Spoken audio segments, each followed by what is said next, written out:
On the eve of Memorial Day, as the volunteers of the Indiana National Guard look on from distant Afghanistan, we pay tribute to those who gave their lives for their country. To be sure, they were soldiers with sworn duties to fulfill, but they were first and foremost Americans with families left behind. There is no greater love than to lay down your life for your fellow man. They are our heroes. They were our family. He was our caring son. She's my beautiful daughter, my angel. My little brother and my friend. They made the ultimate sacrifice for our country. She took pride in everything she did. He did it because he loves the United States.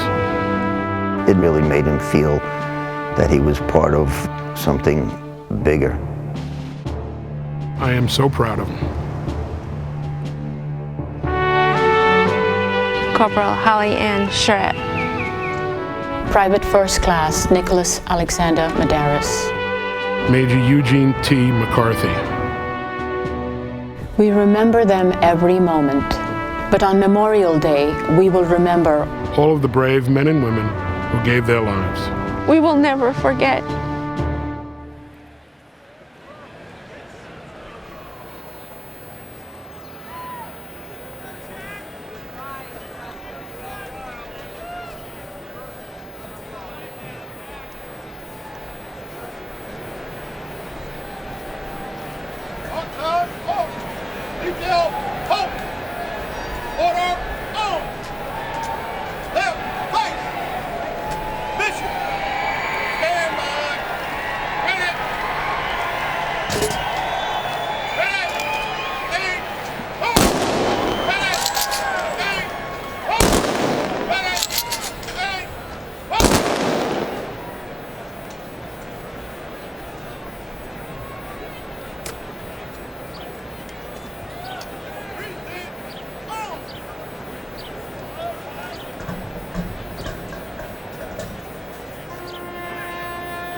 Race fans, it's time for another magical moment at the Speedway. His voice has become an institution at this race. Here to perform back home again in Indiana, our good friend, Mr. Jim Neighbors.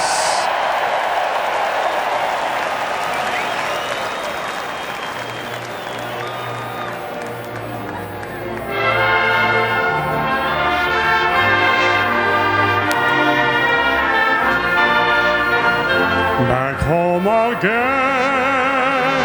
in Indiana, and it seems that I can see the gleaming candlelight still burning bright through the sycamore. For me, the new mown hay sends out its fragrance through the fields I used to roam. When I dream about the moonlight on the Wabash, how I long for my Indiana home.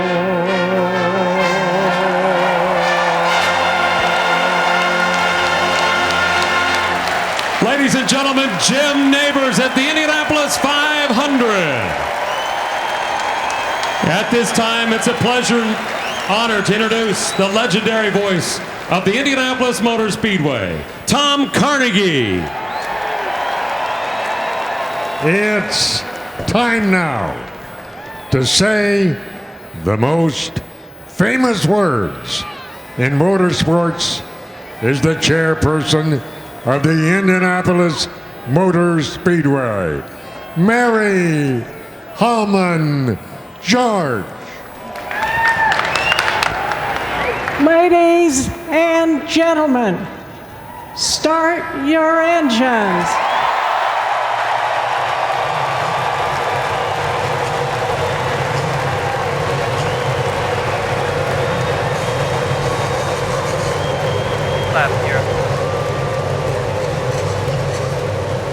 Settle in, everybody. The greatest start to any sporting event in the world is about to come roaring your way. Marty Reed, Eddie Cheever, and Scott Goodyear are upstairs to take you the rest of the way. Marty. All right, thank you, Brad. Hello again, everybody. The emotions continue to build. For the fans, it's the excitement and anticipation. For the drivers, it's a little bit of tension and terror, and that tension's reduced the farther you're up in the field you have qualified and the more experience you have. But how would you like to be one of the 6 rookies about to do something you've never done before in your life? A 3 abreast start on the world's biggest stage. And Marty, this is where driver and team really have the opportunity to really be prepared for this day's activities. Over 30,000 miles of testing here so far this month, and both driver and crew member know that they cannot make a mistake if they have a chance of winning the Indianapolis 500. This racetrack doesn't choose favorites, but maybe this racetrack has already chosen the winner today. We just need to race those 500 miles to see who's going to drink the bottle of milk at the end of the day. And Eddie Cheever, this race is about speed and also about endurance. But first, those 33 drivers need to make it through turn 1. All the drivers in this field have but one thought: making it through the first lap. When you bunch up 33 cars all above 200 miles per hour, all it takes is one mistake and it's instant chaos. I get nervous just thinking about it. Well, the cars have started. They've pushed off on the first pace lap. Robin Roberts, of course, will be driving the pace car, and there she is, got a big smile on her face. Now, it looks like they may be going slow, folks, but she has to maintain 100 miles an hour and then up to 125 on that final lap coming around turn 4. And one exciting ride to the next, folks. Here's the Izod IndyCar 2-seater debut. For this race and every other this season, it will follow the field up to the green flag, and today it's driven by 16-time Indy 500 starter Michael Andretti, and in the fastest seat in open wheel racing, that's actor Mark Wahlberg as he rides shotgun. Boy, I think we all sort of envy him right now. Look at him waving to the crowd. He's going to get the thrill of his life. Look at this crowd, especially on the infield. It has been an incredible turnout today. Here's our GoDaddy.com what to watch for. Can a driver go from worst to first? That would be Tony Kanaan. Will the middle of the pack make their mark? And can a dark horse in a fast car challenge the front runners? Well, let's find out. Get our last updates before we go green. Rick DeBrule, you're up. Well, if you're looking for excitement, go straight to the last row. That's where Tony Kanaan is starting for after a bad qualifying. Now, he knows what he's up against. He knows that he's got to slice his way through the field. He knows no one has ever won from the back row. That could be a burden for some people, but Tony, he didn't look at it that way. He looks at it as his chance to make history. Jamie Little? One of the most talked about trophies in all of sports is the Borg Warner. 67 faces on here, all are men. Perhaps today will be the day we see the first woman's face adorned on this trophy and in victory lane. 4 women will take the green, including Danica Patrick, who starts back in 23rd. Vince Welch? One of the biggest stories leading up to this race today has been the performance of Alex Tagliani. A year ago, he started in the last row. Today, he starts in row 2. Tagliani has never won an oval race, but he believes that his small team could possibly do it today. But there's a big difference between being among the best in practice and qualifying and getting it done on race day. But Tagliani truly believes that this team is ready and that he may be a well-known driver in the paddock today. Tomorrow, he may be a well-known driver around the world. Jerry Punch? Well, Vince Tagliotti's tiny team sits between two of the giants in open wheel racing, Team Ganassi and Team Penske. For many, these two teams are the motorsports equivalent of Yankees-Red Sox. The rivalry is that intense, there's no one the other would rather beat. And today, both are chasing history. Chip Ganassi hoping to become the first owner to win the Daytona 500 and the Indianapolis 500 in the same year. And for Roger Penske, he wants to become the only owner to have two drivers who have won 4 Indianapolis 500s. When it comes to Indy, it is all about history. Remembering it, and maybe, just maybe, today, making it. Marty? Well, Doc, as you see our GoDaddy.com starting grid across the top, to put a point on what you just said, the last 49 oval races have been won by either Team Ganassi or Team Penske. Can someone break that dominance today? And we talked about dark horses. Let's talk about them one more time.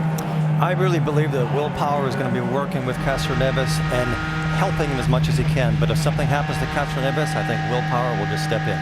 Well, you talk about the Ganassi situation. Remember, those two cars with Dario Franchitti and also Scott Dixon were the fastest on final practice on Friday. Very confident, they said this morning. They feel they've got great race cars. Maybe not on the pole, but great race cars, and that's what we're doing here today. 13 countries represented in the 33-car field, 9 Americans, 8 Brazilians, 4 from England, 2 each from Australia and Japan, and then 1 each from Canada, South Africa, New Zealand, Colombia, Scotland, Belgium, Venezuela, and Switzerland. We were doing some numbers this morning. In the last decade, 40% of the races here, 4 out of 10, have been won by Brazilians. As they get ready to come to the green flag, look who is in the flag stand. Academy Award-winning actor Jack Nicholson taking it all in, and he will be waving the green flag, and I don't know if he knows what he's in for yet, because they are going to come blistering by him at over 230 miles an hour. Robin Roberts in the pace car brings them through turn 3 and 4. The field forming up nicely. On point, Helio Castroneves. He won from pole last year. He's on pole again. Does he make history, or does someone spoil his party? The field of 33. Now into the north chute. Coming around from turn number 4. As they come down the front straightaway, Helio picks up the pace. Here, the greatest spectacle of racing, the Indianapolis 500 is now green.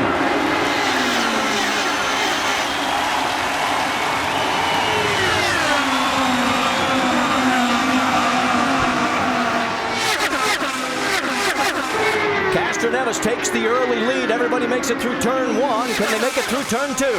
They all made it through turn 2. It looks very clean. Did you see? No, they didn't. On the very tail end, we have a contact into the wall hard. The 21 of Davey Hamilton, the oldest driver in the field. He will be 48 in just about a week. And he's already out of this race. To start, the first 2 corners of this race are by far and away the 2 most difficult and most dangerous corners in motorsports. When you're behind like that, Scott, you never know where to go. You're on complete instinct survival. You can't plan anything. And when you're in the middle of the pack where Davey was, where he qualified, it just takes somebody in front of you to make a maneuver and maybe squeeze somebody else, and then you have nowhere to go. Now, this is coming out of turn 2, Eddie. We're not going all that fast at this point in time, but you can see Davey's on the inside. Somebody surprised him, it looked like, on the outside. He was anticipating letting his car go up towards the wall, had to pinch it down. The back end got loose. The back end comes around, and a real shame for Davey, because as you know, we spoke to him in the garage this month. He just really felt he had a great race car underneath him. Now watch here just up ahead. Looks like he wants to go towards the outside, and the 23 of Thomas Schechter is there. Probably surprised Davey in the 21. The back end got loose, and his day is over before it got going. All it takes is one little twitch. But look at it from this side. 2 cars high, clear. So Marco was getting that information on his radio. Yellow, back straightaway. Was getting that. He's off bit. Well, for Davey, his best finish was 4th back in 1998. Today, it looks like he'll be finishing in 33rd. Stay with us. We'll be going side by side.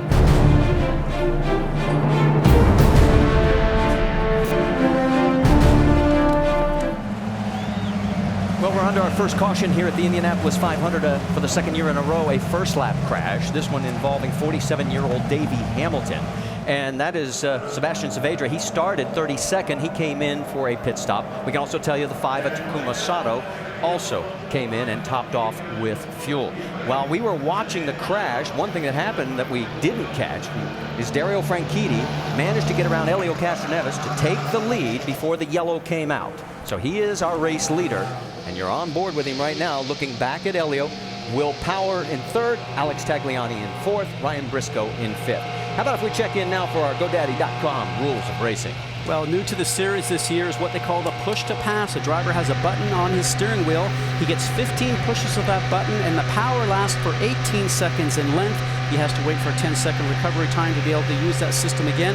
It gives the driver about an extra 20 horsepower, guys, and an extra 200 RPM on the RPM limit. And the fuel trim, there's no onboard controls for the driver to adjust this year. That means no knob on the steering wheel, only one fuel setting. So if you want to try and save fuel, you better run in the draft, or you better turn around and start to lift off from the gas going into the turn, or have an opportunity to maybe use a higher gear. And the pit speed limit here is 60 miles per hour, Marty, making sure that they have to watch that throughout the day. All right, watch this from the onboard. This is the start of the race with Tony Kanaan. He is 33rd in the field. Let's go back and show you. Here's the start. Now, I have done this. I've started 33rd and last. You cannot pass until you get across the starting line. He has certainly done that. Look at that. Almost got taken out there on that left rear. Clear. He's taking advantage of everybody in front of him. Not really up to speed. He'll get a draft here, swing to the left. All those cars yellow, in front yellow, back stretch. Yellow, yellow, yellow. Light on the back of the car ahead. He turns around and knows it's yellow. He would have got about another 5 or 6 cars. At least another 5 or 6. Every one of those passes was high risk. It was 8 spots that he picked up in a half a lap, but this is going to tighten the field right back up. So if he's got the car underneath him, look out, here he comes. But that really wasn't a question of the car, because they weren't even up to 210 miles an hour. That was him running on the outside line where it's really dusty. Let's check in with Dr. Jerry Punch. He's caught up with Davey Hamilton. Well, Davey, walking out of the infield care center, you look good, Davey. What happened on that first lap? It's the first lap of the Indy 500, and Thomas Schechter's an idiot. You know, the bottom line, he's an idiot. He's 2 rows behind me, and I'm just taking it easy. We have no spotters down there, and I'm just coming up to the groove, and he appears. And, you know, instead of hitting him, I turned to avoid him, and off we went, so. What will you say to Thomas when you see him? Yeah, well, I'll tell him what I think. You know, he does it every year. I mean, it's not a surprise with him, and he gets away with it, but next time I'll take him instead of myself, I guess. So, one of those days. All right, Davey Hamilton visibly upset after trying to get back to this race at the age of 47. Scott, exactly what you said. He got surprised on the outside as we get back to green flag racing here on lap 5 at the Indianapolis 500. The 7th time now that Dario has led. In the 5th time he's led, and Jack is still up in the tower. He must be loving this job. I don't think Jack wants to leave. A lot of action going back in the middle of the pack right now. Dario trying to open up some ground over Castroneves in Power. 2 and 3 wide through the North Chute.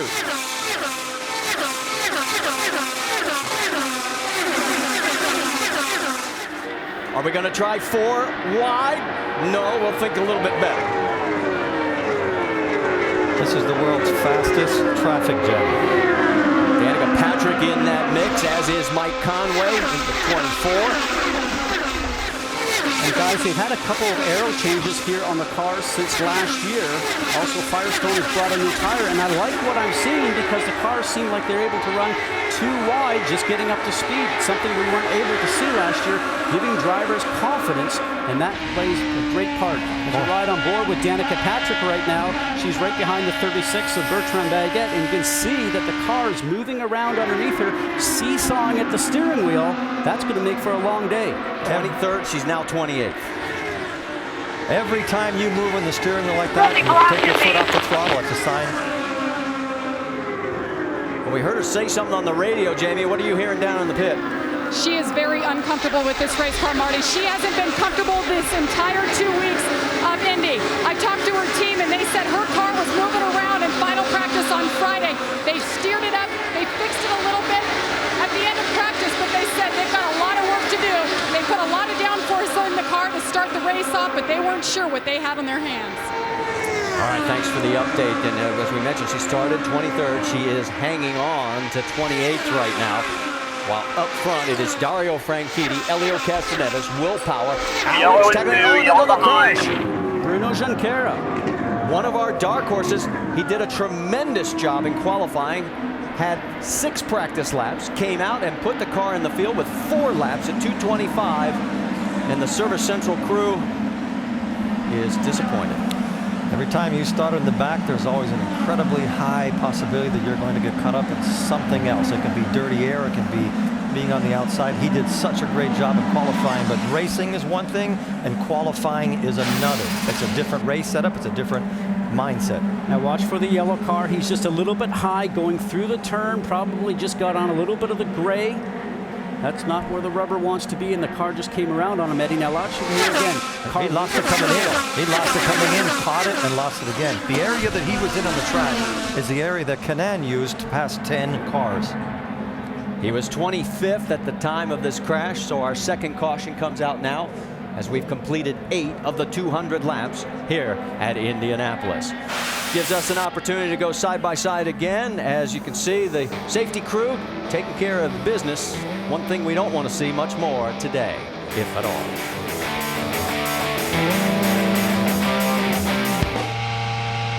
Still under our second caution here at the Indianapolis Motor Speedway as we are getting ready for potential pit stops. And Danica Patrick has come in. And Jamie, what was going on? Well, they decided not to make any changes on the 7-car. Fuel only for Danica Patrick. They're going to wait it out some more laps and see if the handling gets any better.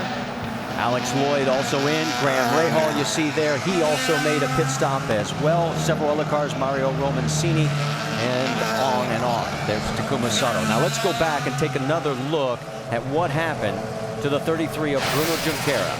On board with Bruno right now, coming out of 1 through the short chute into 2. And the car is loose. Eddie, you and I talked about this when we were away at commercial. The back end just comes around from him. And smartly, he takes his hands off the steering wheel, and Takuma Sato just goes by there about 180 miles an hour. Look at the disappointment of the team. These guys had done a miracle. They got a car in at the last minute. He jumped in and went really quick. But qualifying, we always say that qualifying is one thing, racing is another. You have to have an easy car to drive in the race, and you have to have a very loose car to qualify with. And that was really the crew from Jay Howard's failed effort to get into the race that came over to help out. And you can see they too just disappointed. All right, let's go down to the IZOD Performance Pit and check in with Jamie Little. Here with actor Mark Wahlberg. And Mark, you got to start in the back of this field. With Michael Andretti driving you, what was that like? It was awesome. It was awesome. I mean, there's so much speed. It's like, you know, I don't know how. I mean, obviously accidents happen all the time. They said it's very rare that an accident doesn't happen throughout the course of a race. I don't know how you would survive something like that. I mean, it was like, you know, if we spun out or hit a wall, it was over.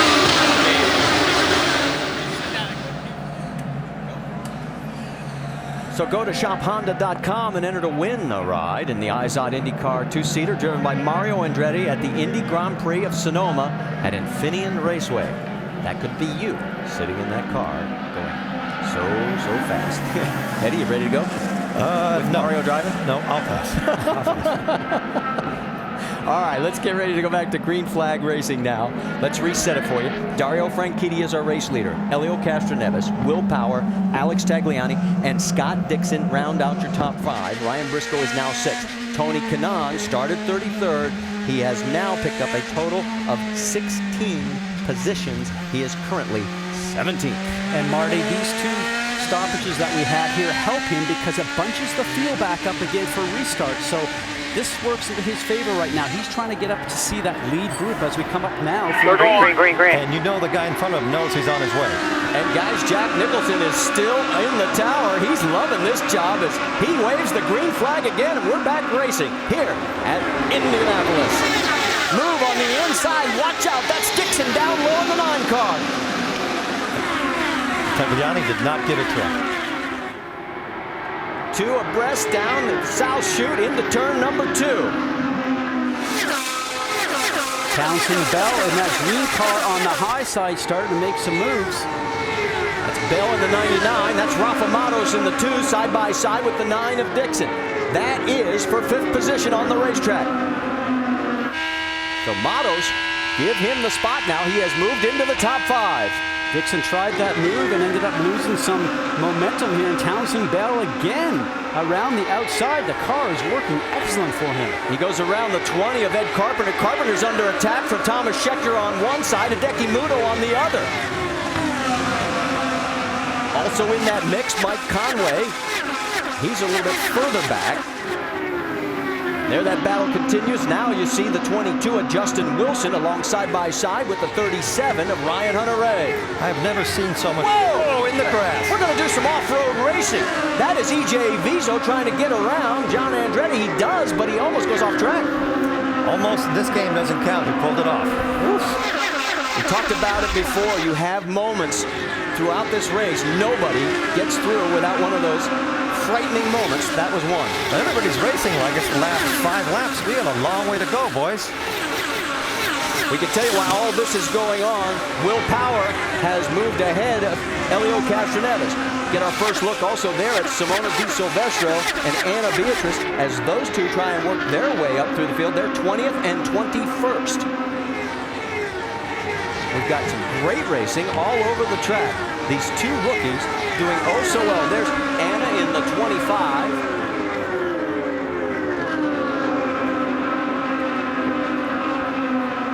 Let's check on Will Power. We mentioned the fact that he got around his teammate Helio Castroneves. As we come back front, he has pulled up closer and closer to race leader Dario Franchitti. Franchitti got the lead on lap 1, guys. He has not relinquished it.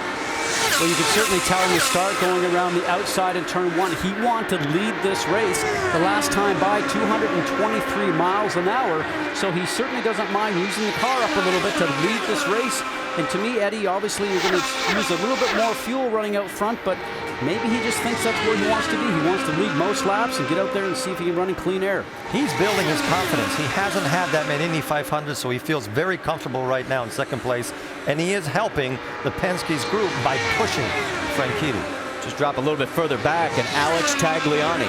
He could be the giant killer today, the thorn in the side of Team Penske and Target Chip Ganassi Racing. Right now, running in 4th position. He is 3.1 seconds behind the race leader, and this car has looked good all 2 weeks we've been here. They unloaded off the trailer very fast in that BMW special, and it was amazing, I think, to everybody up and down pit lane how well they have run Vince Welch since that new team started this season. Well, and the key for them today is the fact that they had to choose the right downforce level. Alex told me he really thought that was going to be the key in regards to how their car handled not only early in the race, but how it was prepared late in the race. It didn't take Tagliani long. He came on the radio right away and said, this car is great. Great early. We'll see if it's great late. And that's a big confidence builder, Vince, when you've actually chosen the right amount of downforce. And what we mean when we say that is that you want to put as much downforce on the car as possible without losing straightaway speed. You want that grip in the turns, but if you put too much on, you'd be slow down the straight. Got a car in the pits, Mario Marias. It looks like he may have white-walled the tires. And that's not part of your blueprint that we talked about in our pre-race show. You can see there's not much print left on the lettering. Dot? Yeah, Mario Marias complaining, as many drivers are, that this heat and this track temperature really get him to him. He said the car is so loose. He turns the wheels, and the car is in a 4-wheel slide. That's why he had to come down pit road and make adjustments after white-walling it there just a moment ago. Now, they've got damage on the suspension on the right rear. You could see it sort of bowing from our angle, and it looks like they are going to be in some serious hurt to get back into this race. Right now, it is still Dario Franchitti with Will Power, Helio Castroneves, Alex Tagliani, and Rafi Matos. We'll be back after this message from our ABC station. Danica Patrick, we mentioned her, running 16th right now, and the lead of the 4 women that are in the field. We can tell you that Anna Beatrice is now 26. She is 1 lap down. Simona Di Silvestro in 18th. Sarah Fisher in 21st. So it gives you an idea of where the 4 ladies are. And you can see Danica and then Simona. And there was the view we saw while we were on side by side. The car, it hasn't been handling the last 2 weeks, but somehow she's managed to get herself into 16th right now. And what I've really liked from her radio transmission is that she's calm. He's working on it. Let's reset it. Dario Franchitti, he's hit the overtake button for the first time today. He's in pursuit with Helio Castroneves right behind, and here we go. Look at them slicing and dicing behind these guys. Watch third place right now, trying to make a move. That's Ryan Briscoe trying to get past his teammate Helio Castroneves, and a little bit of weaving going on there. I'm sure that's not going to be appreciated. But for the overtake that Dario Franchitti had, remember we talked about the push to pass. When he pushes it, he gets to use it, and he gets about 20 horsepower, an extra 200 RPM, and boy, we're back down the white line again. These guys are weaving in and out like you're on your way to the milk store. What's the deal with the grass today? That is Dan Weldon that has almost gone off-roading. And Graham Rahal, right in front of him, we've just been told is going to get the black flag for blocking Dan Weldon. I think you really have to commend Brian Barnhart for calling these black flags, Scott, because this is not a place you want to be doing that at. If you catch somebody's wheel, you're in trouble. And you're absolutely right, because, Eddie, you're at 200 plus miles an hour just on the entry lap, and then you end up going about 230 down the backstretch. Rahal was running 9th, Weldon was 10th. He'll have to serve the penalty. The battle for the lead is starting to heat up a little bit. Castroneves is closing on Dario Franchitti. You know who's really looking good is Ed Carpenter. He's running a very strong 4th. He hasn't used his push to pass button yet. We just got an update from Dr. Jerry Punch on this.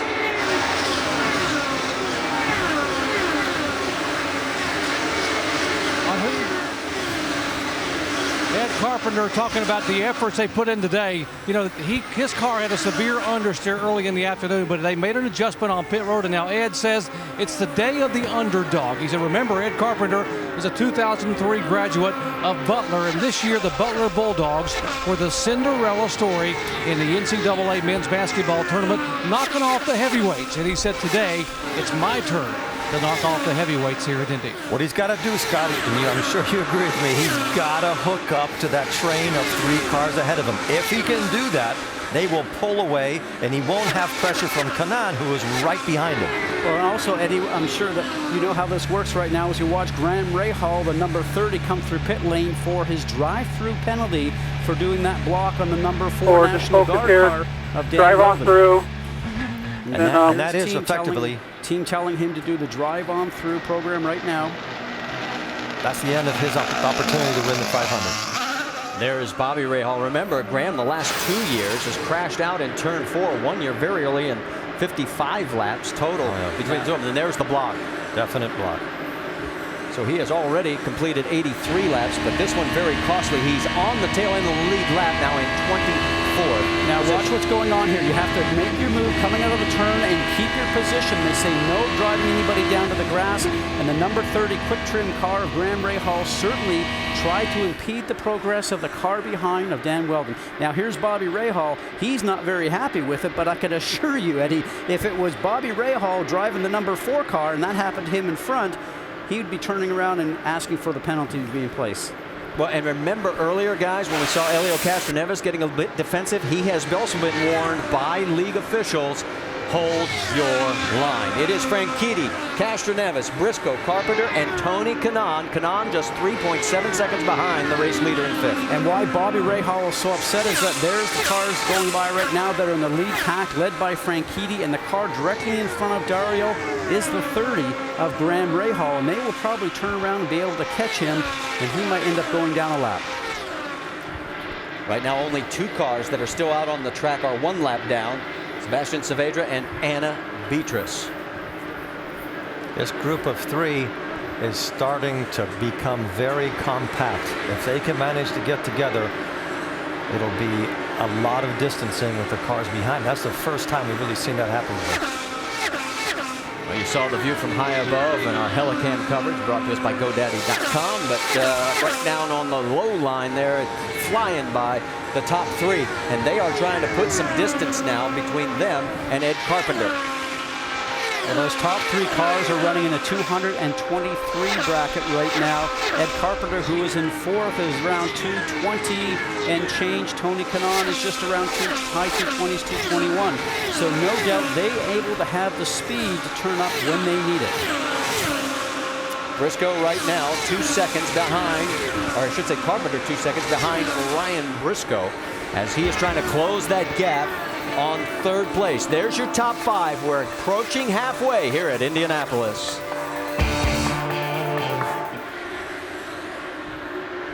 Back here at the motor racing capital of the world, the Indianapolis 500 is approaching halfway. We have 90 laps completed. Our telecast presented by GoDaddy.com, and race leader Dario Franchitti's got a problem, and that problem is Graham Rahal. Rahal's at the tail end of the lead lap after serving a penalty. There he is in the 30 car, and he cannot get past him, and everybody else is closing in, guys. Franchitti's tried twice, once going into 3, and he almost ran into the back of him. Rahal is keeping the right line, and he does not want to go a lap down. But by doing that, all the group behind him are starting to pack up, Scott. And it's interesting because I've watched Franchitti's car. His car seems to work better in 3 and 4, where we're headed to right now, than it does in 1 and 2. So he tries to inch up behind the 30 car of Graham Rahal, and he needs to be able to time it correctly to have a slingshot going down that front stretch. And he's already used a couple more push-to-passes. Remember, push-to-pass, as we hear him working the throttle, gives you an extra 20 horsepower for 18 seconds. And I think he's got it. 200 RPM. Now, race control is asking Rahal for courtesy, and they just gave him a black flag penalty about six laps ago. I don't know if those two things mix together too But wait a minute, he's on the lead lap. How can you ask this guy to pull over? Exactly. Doesn't want to go and lap down. Well, but in defense of Dario, though, Dario's now running laps at 2:19, just under 2:20. Before that, he was running 2:21. So he slowed down the pace of the leaders because the leaders can't get up underneath to make that move. But he is holding his line. He is not cutting off the cars behind him. He hasn't changed anything. He's just going as fast as he can. And I think right now he's hoping for a yellow. Well, he is, because he wants to get that tail end of the lead lap. But no doubt he is pedaling this thing as fast as it's gone all day. No doubt his heart rate is beating inside the cockpit right now. Sweat's brewing, and he's just going, I'm trying as hard as I can. But I'm sure there are a few Scottish choice words being said in that helmet behind him right now, because Franchitti has got to get past him and put some distance with the cars behind him. But as you know from being inside the cockpit, and you get frustrated at that point in time, but you have to have patience. We're just coming up to halfway. You can't throw it all away here by being really overzealous, trying to get underneath them, when right now it's not the time to do it. We're going to have an added element right here, because I think Castroneves is going to start inching his way closer to Franchitti. But it's looked to me like, from Castroneves' point of view, he's almost doing a Rick Mears race. He's taking his time. He's never in a rush in the pits. He's never right up somebody's gearbox. Like, that distance he has right there is enough so that he can get around a problem should one occur. Vince, you've got more? Well, that's exactly right, and that's that Rick Mears influence, Eddie, and that philosophy of using the first half of the race to get to the second half. And right now, Helio's car has not been handling to his liking. They made a front wing adjustment on the first pit stop, made an even greater front wing adjustment, actually went further on that front wing adjustment on the second pit stop. Still doesn't have it quite right, but that's the Penske way. Use the first half to get to the second half. Get that car right for that final quarter of the race where you're in position and then ready to strike. Helio's not there yet, but he's getting there. The 12 car of Will Power, we might add, had been running very well after that pit stop problem that they had. Since then, though, Power says he's got a vibration. It's concerning the Penske crew. And he is running in 8th position right now. All right, let's go back to Graham Rahal. Now, remember that what happened a little earlier with these two cars, in fact, it got Graham his first warning. And when you get a chop like it's going to happen right now, and I call it a chop because Graham really is running the correct line, and Dario was hoping that he was going to breathe the throttle and let him sneak down the inside, but that would have been a risky move for both of them because they're getting hit the corner at the same time. If you're going to let somebody go past, Eddie, as you know, you breathe it mid-straight, let them have the corner. Dario should have known, hey, if it's getting hard going to the turner like that, he's not going to move over and give me the line. That sort of a pass that Dario was trying to do would only work if the driver in front of you is in the mood to let you go by. I don't think Rahal's in the mood to let anybody go by, because he just got black flagged with a car that obviously is fast, because he's running the pace of the leaders. Guys, while this is going on, let's update you. We have our 6th retirement of the day. Hideki Muto is climbing out of the car. He'll be listed right now unofficially in 28th position. Probably a wise move on his part. All right, there is Graham Rahal. He is the last car on the lead lap, 24th. Then you see the first 3 cars. We're looking back to Ed Carpenter, Tony Kanaan in 5th. And there is Tony. Then behind him is Thomas Schechter in 6th, Ryan Hunter-Reay in 7th, Will Power in 8th. All right, we are 31 laps from our last round of pit stops. And we've seen a lot of changes occur and a lot of problems occur in pit lane. Stay with us. What will happen on the next round? Find out after this message from our ABC stations. Looking down from high above, Ryan Briscoe looking for his first ever win at Indy. Helio Castroneves looking for number 4, and Dario Franchitti, our current race leader, looking for his second triumph at the 500. And as we go on board, we have just passed halfway, and the leader at halfway has won the race only, well, 3 times in the last 23 years, and that is an awfully slim odd. So if you think this race is over, despite the fact Dario has led 95 laps, this race is far from over. Let's listen in on the audio as Dario was talking with his crew about trying to get around Graham Rahal. Don't let Graham get you excited. Use your head here. We'll be all right. Good to get a word of that. The tires are really going out of balance here, especially the rear's going out of balance. 10-4. And guys, we are just a few laps away from our next round of green flag pit stops, and we know what's happened so far. And that was great information from Chip Ganassi to his driver Dario Franchitti, not to let him get too excited. So we now understand with the tires maybe picking up some rubber and feeling off to Dario, why his speed has dropped down to 219, 220. And we've seen Graham Rahal, who was trying to put down a lap, is actually stretching away from him. Graham's ran as strong as 221. Franchitti is weighing the risk of getting around Rahal compared to trying to stay in front of Castroneves. And Castroneves at this point is not putting any pressure on Franchitti. He's giving him a lot of room. So they've almost settled into the fact, you know what, let's just sit here for a little bit. Well, the gap for the last 8 laps between first and second has remained about 0.8 of a second. I think Castroneves is really playing this smart because he's giving himself enough room just in case something does happen that he can avoid it. He knows they've just passed the half race mark. He's making his car a little bit better every time he comes in. He's getting ready for those final 20 laps. And word from pit lane is that the 30 car is laid out, Scott. So that in turn will actually take him off the racetrack and give a clear track ahead. So you see Mike Conway now start to speed out from having his service work done, but it's clear track ahead once the 30 car goes in. And oh no, Vitor Meira, you see him in frustration as his car slows. But the frustration, and this is an opportunity now for Graham if he made it inside the pit lane before the yellow came out. And Doc, you have more?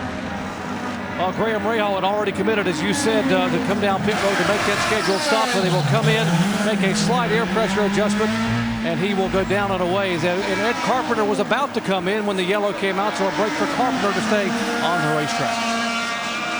And the ruling is on that, if you are headed down into pit lane, and you can actually be inside the pit lane segment before the yellow comes out, you can go ahead and complete your service work. If the yellow comes out before you have hit the cone area, as we see the right rear of Vitor, or right front of Vitor Meira's car is bent, then you have the difficulty there in pit lane. Now watch Vitor up, and we seem to be having the problem in turn to this wall and, this year more than any other time for some reason, Eddie. Last year, turn 4 looked to be really hungry. This year, turn 1 and turn 2 seems to be the place where there's less amount of grip. In fact, we've seen lots of sliders, those slow accidents where you get offline and you just can't avoid hitting the wall. That was a big hit, though. A lot easier hit than the one he had here last year, which fractured his back when he slammed into the wall into turn 1 in that crash with Rafa Matos. And there's the damaged suspension, and Vitor Meira's day is over.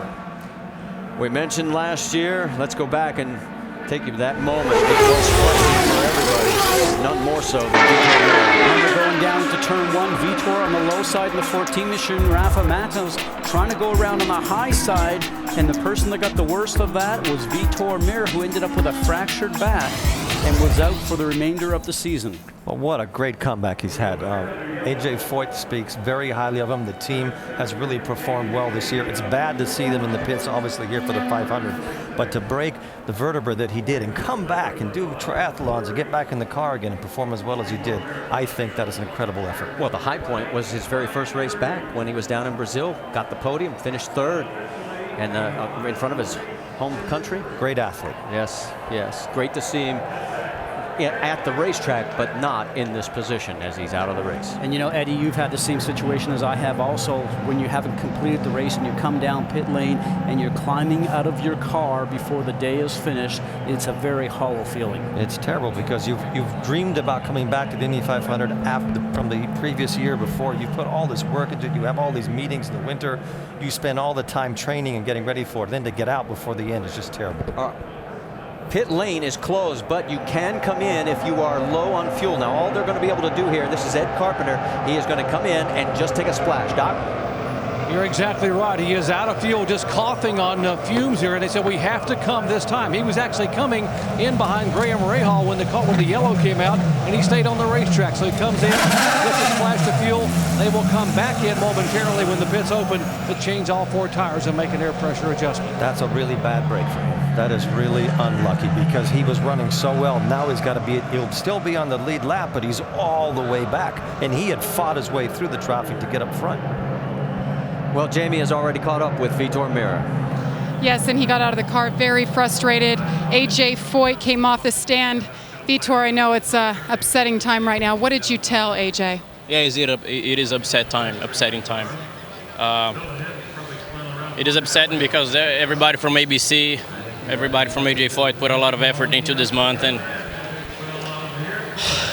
I mean, someone made a mistake. I came inside, got tires full of marbles, and didn't turn. I should have known better. Should have not get caught up in the moment. So I apologize for ABC Supply, for the whole Foyt. I mean, the car was very good.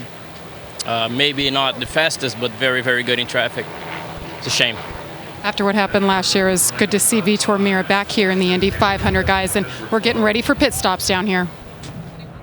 All right, thanks for the update, Jamie, as we're still waiting for pit lane to open up, and they'll have to do another lap around, so it gives us an opportunity to follow up on what Vitor was saying. Well, you know, Vitor, they did have a bit of a difficult month, had trouble getting the car up to speed, and as the month wore on, they were trying to also put the car in for A.J. Foyt the fourth, and the grandson of A.J. Foyt, and it didn't work out very well. We understand there was a heated moment in the garage back in Gasoline Alley, and then A.J. decided to go and replace A.J. the fourth with Jacques Lazier. That car did not get up to speed also, so they were trying for 2 cars this month, Marty, but ended up just with the one with Vitor Meira. The reason we're still waiting for pit road to open here on our 6th caution is they're trying to get the cars in the proper order so that everybody comes down pit road in the appropriate spot. All right, let's talk about what's coming up on ABC. It's Scoundrels. The series premiere is Sunday, June 20th at 9 Eastern, 8 Central. It stars Virginia Madsen and David James Elliott. The one thing that holds its family together is handcuffs. They've made crime a family business. As we mentioned, it's our 6th caution as we get ready for another round of pit stops, and this has been probably the most frightening moment for everybody. It's like, which team's going to make the next mistake? We've had several so far, 3. A good team owner would have gotten all of his group together after that first pit stop and calmed everybody down. It's more important to do it right than to be a half a second quicker and run the possibility of a tire coming off. And both Penske and Ganassi have put a little bit of a problem in their planning by having that happen today. All right, here they come down pit road. Ed Carpenter, remember he was 4th when he had to pit. He's now 19th. Let's quickly check in first with Rick DeBrule. And Tony Kanaan has been in a fuel-saving mode up until now. Probably going to continue on. Their goal right now, a quick change in the front wing, not much. Get him back out. He was almost out of fuel, guys. He had to come in. And it looks like they're having a little bit of difficulty as they finally get him back out. And here come our race leaders as everybody is taking advantage. Vince? Well, Dario Franchitti has led more than 100 laps today. It's been a dominating performance. He's there in the middle, had a bit of a vibration, as did Briscoe and Castroneves. They're all going with fresh tires, thinking that will take care of the vibrations.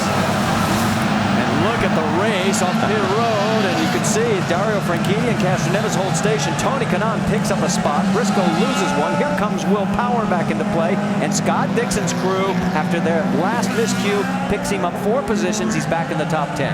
Kanaan has gone from 33rd to 3rd. Things are getting interesting again. Now, we should point out that technically is not third because Thomas Scheckter, from what we understand, has stayed out, so it may be he's actually second, but first out of pit lane. All right, let's get a chance here while we've got it. Let's talk to Tony Kanaan on our two-way radio and see how he feels about this run from 33rd. Tony Kanaan, Scott Goodyear up in the ABC booth. Buddy, I got to tell you, we are impressed. All the way from 33rd and dead last, and you're marching your way up through the field. Do you have the car that can make the win today?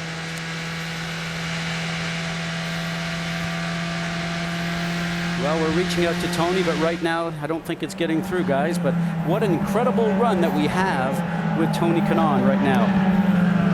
He's done a great job at avoiding problems. He's had some incredible restarts, and now it's going to come down to speed. He doesn't have that many people ahead of him. He's in the fast part of the group, so we'll see if he really has that pace. I got a feeling that once he gets his hook into this front group, he's not going to let go. Well, and the thing about it is, how much downforce did you put on the race car to start the race with? Because he was back there, had to get through traffic, maybe a little bit more downforce, that's a little bit more grip for the car in the turns, might not run down the straightaways as quick as the leaders. It'll be interesting to see if they can make some changes as the race goes on to make that car as quick as it needs to be for the run to the end. We'll see. You're asking why did Thomas Scheckter not pit? He pitted on lap 105. Everybody else came in under the caution at lap 109. He was not a lap down, was able to stay on the lead lap, and then when everybody cycles through, he picks up the race lead. But he is now 4 laps shorter on fuel than everybody behind him. But right now, Thomas Scheckter becomes our 4th different leader and our 6th lead change. And this will be very interesting to see if Scheckter has the pace of the leaders, which could play a part later in the race. We talk about 4 laps different on fuel strategy. Well, that might not make a big difference right now because we could have another yellow close to when he could pit and the other group wants to. I mean, for me right now, how fast will the car go, Eddie? That's what he's thinking inside the cockpit. I don't think he can do 221s in front. He's been very good. They've done the right strategy, and he has not used his push to pass yet. He's still got 15 of them left. So he's confident. We'll see. Dario Franchitti, on the other hand, has 11 overtake push-to-pass hits left. He's second in the queue, as Scott always likes to call it. And Dario has now led 101 laps today. Since 1995, only 3 drivers have led more than 100 laps in a single 500. In 2000, Juan Pablo Montoya won. So did Scott Dixon in 2008, but Dan Weldon in 06 finished 4th. Let's bring in Brent Musburger. Brent, your impression so far? Marty, it's rather interesting as you watch Helio Castroneves, and if you go back to the pre-race show when he told Vince Welch, the most important thing when you go green at Indianapolis is to stay out of trouble. And that is exactly what Castroneves has done here today as he stocks a record-tying 4th Indianapolis 500 victory. He is right now sitting in 3rd behind Scheckter and Franchitti, and Scheckter may be driving the race of his life. He has stalked this lead all race long, and now because he was able to stay out, he has our lead. And Marty, will see what happens when they go green again. And the question will be, as you pointed out, Eddie, does he have the speed to hold off that passel of cars that are right behind him? As we get ready, green flag is in the air. We'll get our answer very quickly. Franchitti's right up behind him, and Franchitti is on the button. He has hit the push to pass. Will it pay off? Scheckter has not. And look at what's going on as we head towards one. Tony Kanaan trying to get underneath Helio Castroneves, and he does it. He takes over 3rd. Scheckter manages to hold him off. Look out as we head into 2. That's Ryan Hunter-Reay. Oh, so close, and he gets the pass. And underneath also. Right behind him, another car. Everybody. Oh, Townsend Bell got a nice run because Will Power got slowed up, but it was Marco that took advantage of the loss of steam from both those guys and got a great run on. So, just that quickly, a number of changes. Thomas Scheckter still continues to lead. It looks like it's settled down, but right behind him, there you see Dario Franchitti. And Franchitti takes a look to the left side of him. He goes into 1, and he does take the lead again. So now it is Franchitti, Scheckter, then Kanaan. And Kanaan is getting ready. He's lining up Scheckter. Oh, he's got to run because Scheckter got slowed up a little bit, lost a bit of momentum from going into one with Dario. So now for certain, no, he slides down 215, 18 miles an hour, holds it through 3. So Tony Kanaan now from 33rd is up to 2nd. What a story he is writing. Can he hold on to this and seal the deal and make history here at the 500? He pulls away from now Thomas Scheckter. Scheckter under attack now from Helio Castroneves as Castroneves closing in on him. Right behind Castroneves, it's Ryan Briscoe, then Ryan Hunter-Reay. Marco Andretti has moved into 7th. Townsend Bell 8th. Will Power 9th. Dan Weldon rounds out your top 10. We mentioned Ryan Hunter-Reay. There he is. He is closing in on Briscoe. Oh, they're really picking up the pace here. Yeah, we're only 15 laps past halfway, and the speeds are cranking up here as 222, that last lap by our race leader. And there he is, Dario Franchitti, now leading his 103rd lap today. So Franchitti is right back on plan again. He's been doing this all day long. He gets, every now and again, he falls behind, has to pass somebody. He makes clean passes, and now he's just trying to eat laps. He's trying to keep maintaining his lead. He's starting to play down his laps for the finish, for the last pit stop. He's got his car working properly, and it's everybody else now has to work to catch up to him, and he's gaining on Kanaan.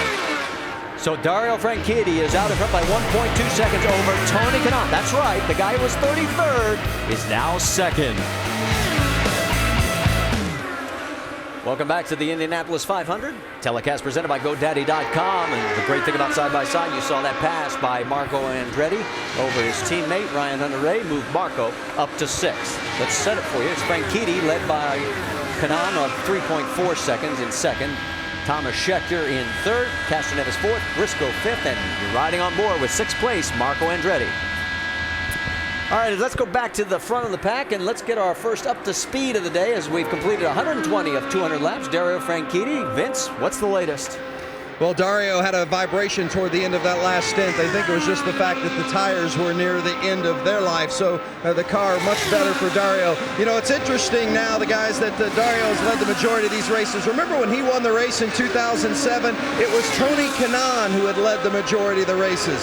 Today, Dario's leading the majority of the laps. Wouldn't it be interesting if this ended up being Kanaan today? Rick DeBrule. And Tony Kanaan has had the calm voice of Steve Horn in his head all afternoon, telling him exactly what to do. For a while, they're on a fuel-saving strategy.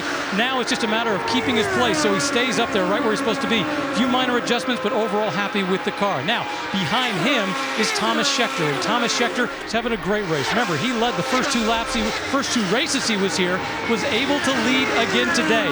His strategist, Larry Curry, says the car's doing just great. Vince? Well, and Helio Castroneves has had one of those days. He's not been the headliner as many thought he would be. They've made wing adjustments on the first couple of pit stops, but the car is getting better for Helio, and they've just communicated, be thinking about what you're going to need for the end. That's a good sign for Helio Castroneves. Helio currently running 4th. His teammate Ryan Briscoe is running in 5th position. Briscoe has not had made changes to his car either of the last 2 pit stops. It's been a very good run for Ryan Briscoe. Driving for Roger Penske, he says, just gives you confidence that you can win. Maybe today is Ryan's day. Jamie Little. And Marco Andretti just moved into the 6th spot, started 16th. Marco Andretti appeared to be the most confident of all the Andretti Autosport drivers coming into this race. He said he had full confidence in the ability of this race car, and this is one of his favorite places to race at. He's always ran well. Last 2 stops, no changes. He's saying he's not very good in the draft, but overall the balance is good. Now behind him is his teammate Ryan Hunter-Reay. You can give the credit to Ryan Hunter-Reay for helping get Tony Kanaan in this field. Tony Kanaan actually borrowed the rear end of this 37 car of Ryan Hunter-Reay. They got the job done. That put Ryan behind the schedule, but the car so far so good. Vince? Well, remember in the first part of the race, Will Power had that problem with the fuel nozzle, the fuel probe in the pits. It dropped him back. He has a much better car than what 8th place might indicate. Power made the comment to me earlier this week. He said, I've been thinking a lot about this race. I feel like I've got a chance to win, so you so badly want everything to go right. Well, it hasn't gone right, but they've been telling him on the radio, remember, it's 500 miles. We're in the top 10. We've still got a chance. Plenty to go. Doc Punch? And Townsend Bell, just like what you're talking about, Vince, not showing exactly what he's got right now. Townsend being very, very patient, very deliberate, sitting in 9th position. The very first pit stop of the day, they made a half a turn wing adjustment. They have made no other adjustments on the car. Remember what happened a year ago? Townsend Bell sat there, waited patiently, and in the final 50 laps moved up for a 4th place finish. Jamie. And Dan Weldon running 10th right now, started this field 18th. He said he keeps thinking about the year he won here at the Indy 500, and he wants to get back. This team, Panther Racing, has finished 2nd here the last 2 years. Dan Weldon saying the car gets better the longer they run. Last stop, they made a turn of front wing. Alex Tagliani is moved up to 11th place. It's been an interesting performance from Tagliani. The car was great early on, then they had a stint that wasn't so hot. Now they're running much better. Tag says this is the toughest race, the distance, 500 miles, the high number of pit stops, the ever-changing track conditions. By the way, track temperatures over 130 miles, 30 degrees. It is really hot down here, 95 air temperature. It has been tough conditions for the race teams. Staying on top of those conditions has been key for the 77 of Alex Tagliani. Scott Dixon is running in 12th. Dixon, a former winner here. Remember, they had the problem on pit lane where they lost the tire. Mike Hall, the strategist for Scott Dixon, said, we were off the horizon. Now we're back in the picture. We've still got plenty of laps to go. You're a champion. Hang in there. We're still in the mix. Dixon currently running 12th. Jamie? And Alex Lloyd behind him told me before the start of this race, last week on bump day when he qualified for this field, it was the most stressful day of his life. He watched in past years, and this year he had to participate. Car is much better than he anticipated. He started 26th. He continues to move forward. And Danica Patrick right behind him. This team has been working tough to get her to the front. She used many of her push-to-passes in the first 100 laps. Car is getting better. She said it continues to be just a little bit loose. She likes the direction they are going with the front wing adjustments. Marty? All right, thank you. Behind Danica, it's Ed Carpenter, Mike Conway, Simona, Graham Rahal, Justin Wilson, Mario Romancini. The 20 cars that are on the lead lap, and a number of cars, 8, are out of this race. Well, don't forget that Major League Baseball continues on ESPN tonight and then ESPN tomorrow. First, it's Texas and Minnesota on ESPN Sunday Night Baseball at 8 Eastern. Then Tuesday night on ESPN at 7 Eastern, we've got the Phillies and the Braves. And all that is happening on ESPN tonight and tomorrow. It's Major League Baseball. Back here at the Indianapolis Motor Speedway, there goes Tony Kanaan flashing by in 2nd place. He is 7 seconds behind our race leader, but what's interesting is what's happening behind him. Thomas Scheckter is 3rd, and Marco Andretti is closing quickly. But guys, this is something we have to start talking about now. Marco has used 10 of his 15 push to pass. There's the numbers right there. He's used more than anybody else in the field, Eddie. He's flying. If you imagine that push to pass as a credit card and you give one to all the race car drivers, Marco is going through his quickly. But he has been on a rampage for the last few laps. And I think Scheckter is his next victim. Jamie, what are you hearing? Well, guys, Kyle Moyer is the race strategist for Marco Andretti. He keeps having to tell his driver, I know you want to use the push to pass, but you have to be patient. Wait until the end. This car is great. It's balanced, but he just wants to get to the front. He wants to get there faster than anybody else.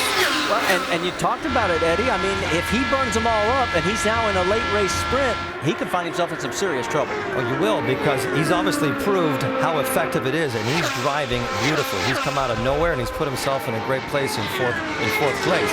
But on those last laps, you have to have everything possible. The best set of tires, a lot of enthusiasm, and all that extra power that push to pass gives you. You can't go into that battle without that. Scott, let's talk about the 18 seconds quickly. I mean, they get 18 seconds of power on this thing, then it cycles for 10 seconds. So it's about the length of a straightaway.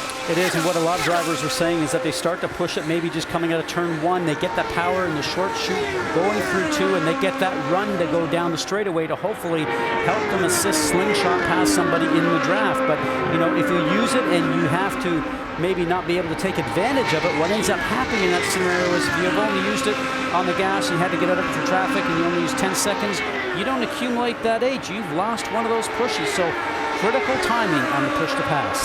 All right, we're getting about 9 laps away from another round of pit stops, and we can tell you as we head for side-by-side, Sarah Fisher's car is being pushed to Gasoline Alley. She is out of the race. Looking down at the motor racing capital of the world, the Indianapolis Motor Speedway, and our Helicam coverage brought to you by GoDaddy.com. And here we are completing lap number 139, and here comes Scott Dixon. As we told you, pit stops coming up, and they've already had one miscue today. They cannot afford another. And Dixon now in. Vince? Scott Dixon has said it's not always that the fastest team on pit lane gets it done, but just be consistent. They've had their one bobble. It's not likely that they'll have another. Firestones and ethanol for Scott Dixon. 60 laps remaining. He obviously will have at least one more pit stop. You see several other cars that have taken advantage of this now and come in to pit lane for service. I have a feeling that Chip Ganassi's Flying Scotsman Franchitti is just playing with the field right now. He still has a lot of push to go left in him. He's walking away from Kanaan. It's his race right now. He's very much in control, Scott. Justin Wilson on the lead lap. He is now in to get his service.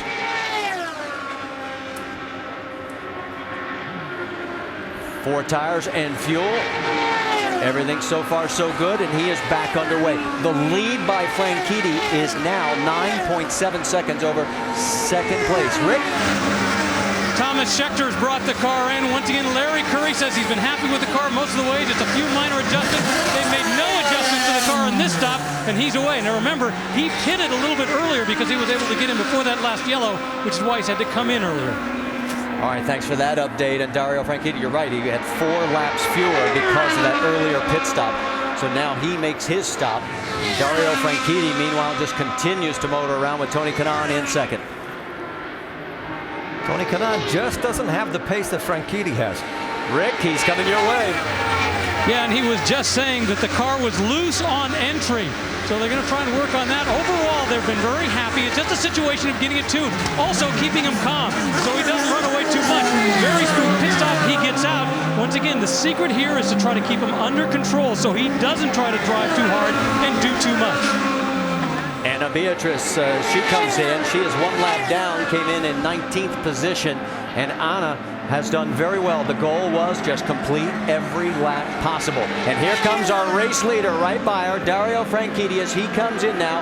The car is oversteer at center of 1, but then excellent understeer everywhere else. You heard him talk about oversteer as he makes it down. Vince? Exactly for Dario Franchitti. Understeer in turn 1, oversteer everywhere else. So that's a push going into turn 1 and loose everywhere else. They're going to make a slight air pressure adjustment for Dario. It's been a dominating performance. Jamie Little?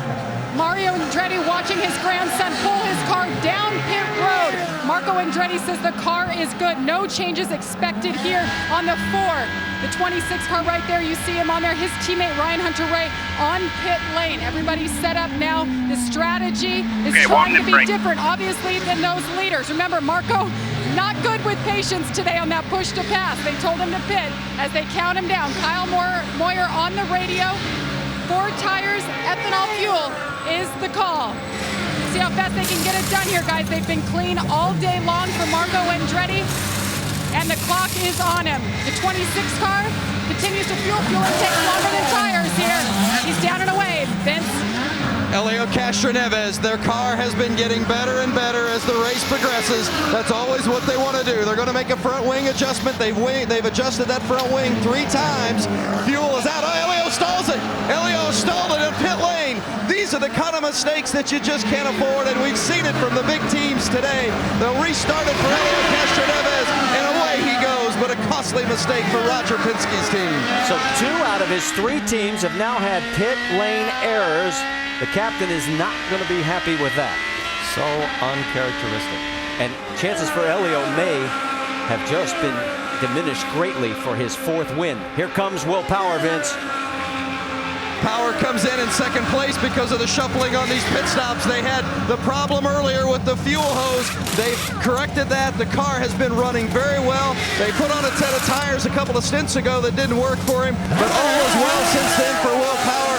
Clean stop for the 12, and he's out. And because they had to push him back, guys, 4 seconds more. You have to hit your marks when you come into the pits, and he actually lost his placing when he came in. Overshot the pits a little bit, guys. They had to push him back, and as you say, a delay. You cannot get the fuel probe in there, Vince, when that situation happens.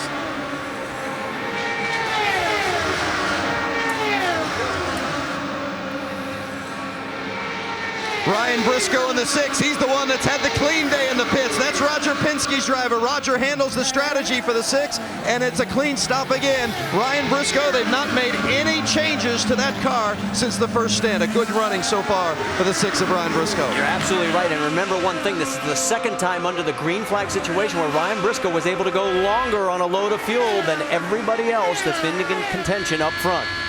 So that is something, again, to log for that last round of pit stops. It could play a key role as we get close to the end of this race. All right, pit lane has been where most of the action has happened. There's your top 5 right now. Oof, don't go anywhere.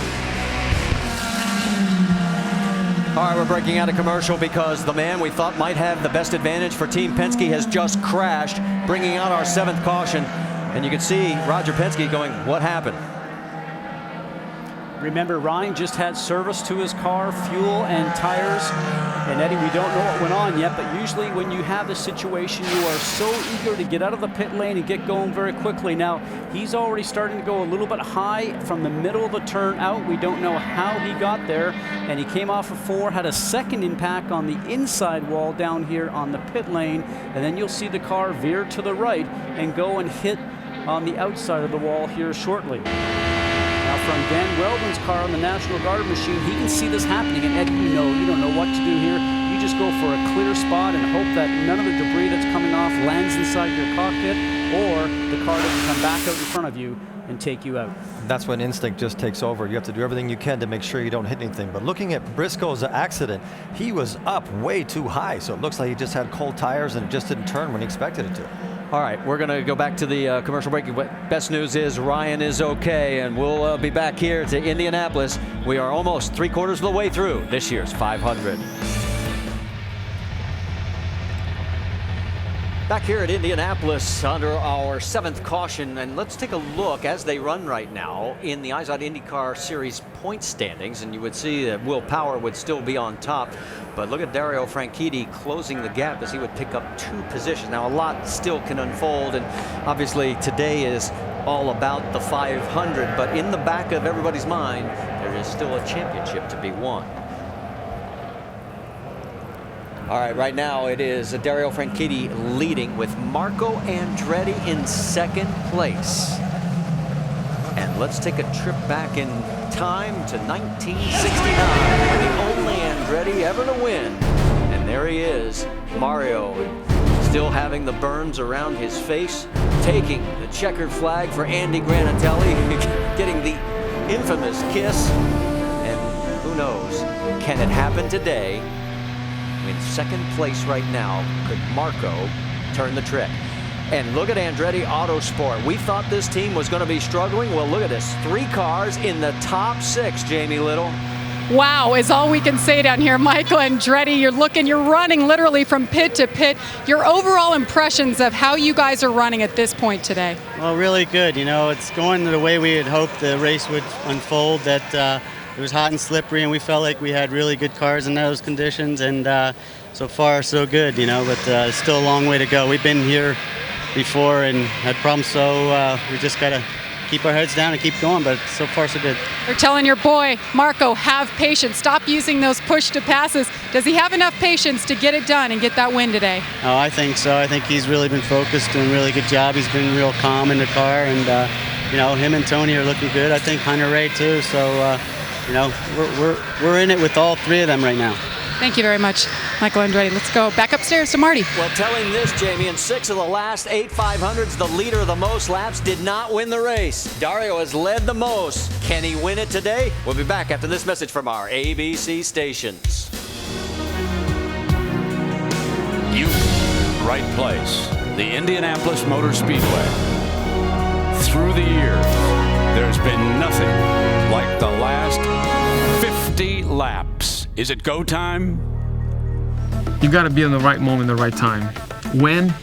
I think you feel it. Go time is about halfway through the race. Go time again, that last 50 laps probably. You got to get close. The last 30 miles is when things happen. If there was an ultimate go time, it's from the last stop. After the last pit stop. I think everybody's going to answer that. You need to take bigger risks. It's the Indy 500. You don't get many shots at heading to the front in one, so while it's there, you better take it. Marty, it has been a flawless race so far for Dario Franchitti, but as you put your finger on it all day, the man who leads the most doesn't always drink the milk at the end. But right now, he has been a flying Scotsman here this afternoon. He certainly has, Brent, but one guy who has not had a flawless day is Ryan Briscoe. Dr. Jerry Punch has caught up with him. Ryan, we talked to Roger. He said he just added some downforce in the car. What happened? Yeah, you know, we were struggling a bit in traffic today, but had a really fast car. Just coming out of the pits that time, got up to turn 4. Didn't realize how hot it was. I'm really feeling it now, but I think we've just lost a bit of grip, and I just got up in the marbles a little bit halfway through turn 4. Didn't have as much grip as I expected, and it's just too bad. I knew it was about go time now. We had to start laying it down and at least have a shot at beating Dario today. But so disappointed. I wanted to win this so bad, and it's just tough to have to wait another year now. How do your teammates beat Dario? You know, I think Dario's had it pretty easy today running out front, and he's going to be a little bit surprised if someone can beat him in the pits. So I think if our guys can beat him in the pits, you know, Dario's going to have an unpleasant surprise out there with some traffic. Let's see what Helio can do as he coming down pit road. Yes, and he topped off, which gives him 12 laps in hand over everybody else that stays out right now, and he's going to need it because when he came in, he was in 17th. He's going to be at the very tail end of the lead lap, which will put him now in 19th position. But he gets one yellow, and he should be able to make it to the end. All the other drivers right now will have to have one more stop if it's green all the way through. Helio would be on the cusp of making it, probably 3 or 4 laps short by my calculations. We'll see how this plays out. 45 laps to go as of right now. 44 next time by. It is Dario Franchitti, Marco Andretti, Tony Kanaan, Thomas Scheckter, Townsend Bell, and as we go back to green flag racing, Franchitti hits the button, so does Dan Weldon, and Scott Dixon in 7th and 8th. And we're racing again at Indianapolis. And there goes Kanaan. Tony Kanaan trying to look under his teammate, Marco Andretti. Can he take second position? He does! The dust you saw was the oil dry that the safety crew had put down. Nobody having any problems. They all get through. Man, Franchitti's got himself a race car today, fellas. Second place, Kanaan. There is Marco Andretti. Look a little bit further back in 4th and 5th as they are getting a little closer to each other while the leaders are stretching it out. The race car for Dario Franchitti now is just an extension of his body, simply, Eddie, because he can get on the gas. He's very comfortable with it. You can lean on it on the very first turn, and that tells you that you have a car that you're very pleased with. Scheckter and Dan Weldon looking at each other, and then right behind them, that's Ryan Hunter-Reay taking a peek under Townsend Bell. If we're going to make a run for it, this is the time to do it. And if we're going to stop Franchitti, I think Marco and Tony are going to have to start working together. If not, he's going to be putting distance between them and him. Let's get an update on Thomas Scheckter. Rick DeBrule. During that last yellow, we checked with Larry Curry, the strategist for the team, to say, have you used any of the push-to-passes? And he gave me this little wry smile, and he said, no, we haven't. And then on the radio, he reminded Thomas, by the way, you haven't used any of your push-to-passes yet. Now, he's been fast all day, but think about this. He was even faster during the week. He got a speeding ticket for going 100 miles an hour. Look at that action on the track. Yes, Ryan Hunter-Reay gets underneath Townsend Bell and takes over the position. So move Ryan to 6th. Townsend back to 7th. Look behind him. There's even more action going on. That's Mike Conway taking a pit. And we're getting word that the 99 of Townsend Bell is going to get a black flag for blocking. So bad news for Townsend Bell. A little bit further back, that looks like the 12 of Will Power getting around. So move Power into the 9th position ahead of Conway. Let's go back to Thomas Scheckter for a second. He has not used any of that go to pass yet, or push to go to pass, or whatever you call it. If he has all those 15 left for the last 20 laps, he is going to have a big advantage, and he's been holding his own, Scott, very well. You would like to see maybe that he would use a couple of them to see if he has a shot at staying with Franchitti, because obviously Franchitti's not using his currently. But the question is, Franchitti have the strongest car? You mentioned before, Eddie, I think he certainly does. He just seems to be able to do whatever he wants, place it where he wants, and carry the speed comfortable going to the wall, just like he did. The drivers with the least amount of push to pass left, Townsend Bell, Scott Dixon, Alex Tagliani, all with 4 apiece. Side by side we go. We're under our 8th caution here at the Indianapolis 500. Telecast presented by GoDaddy.com. You saw it on Side by Side. The youngest man in the field, 19-year-old Sebastian Saavedra. Right there is what's left of his Dallara chassis, as here's what happened at the south end. Right in the middle of the turn, as we've seen quite a few times here today. Loses it right in the middle of the turn, goes off and ends up hitting the wall. And Sebastian did double duty here this weekend because he ran the Indy Lights race on Friday with his team and did a nice job. Finished 9th, I believe. Yes, he did. He finished 9th in that race, and unfortunately now he becomes our 11th car officially out of this race. Now, Marty, this will be interesting here because you're going about 30 to 32 laps under green with fuel. We're at lap 162 right now. These people that came in just close to probably, maybe about 4 or 5 laps ago before the restart, will they have enough laps underneath yellow here to be able to make it to the end? Remember when we recently told you that 3 of the Andretti Autosport cars are in the top 6? Look at Danica Patrick, guys, because she has now fought her way back to 9th, and you just heard him call her in, that when the pit is open, and it is, they're going to bring her in. Full of fuel. Going to give her some wing, fuel, tires. Who else comes in? I think even Helio has to reconsider maybe. I got a feeling everybody's going to come in on this one. Well, here they come, led by race leader Dario Franchitti and Tony Kanaan. 60 miles an hour, the speed down pit road. Except Castroneves, I don't think he will come in. Let's go to Rick DeBrule. Yeah, Tony Kanaan brings it in. He had been complaining earlier, but he said he just didn't have enough speed. But then Steve Horns got back in his ear and said, "You're not doing bad. Stay with it, Jamie." Marco Andretti is in for what they hope is the last stop. 4 tires, fuel. It's a good stop, Vince. There's your leader, Dario Franchitti. Chip Ganassi reminded the team on the crew, it doesn't have to be a great stop, just make it a good one. Dario down and away with tires and fuel. It was a great stop, 7.2, and it gets so close. Franchitti, Marco got out in front of Tony Kanaan. Dan Weldon picks up 1. Will Power picks up 3. Scheckter drops 2. And here are the guys that stayed out. Mike Conway, Justin Wilson, Helio Castroneves is now 3rd. Graham Rahal in 4th. They stayed out. Let's take a look again at this little nudge on pit lane. Right there. That could be more than a little nudge. I think his left front could be bent there. I think for Ryan Hunter-Reay, it could have knocked the toe adjustment out on the front of the car, possibly even the wing. Now, with the rear of the car hitting Ryan Hunter-Reay, I'm not sure that the number 9 target machine of Scott Dixon is going to have any damage because it's a little beefier back there. Let's watch this again. Watch him sort of come out.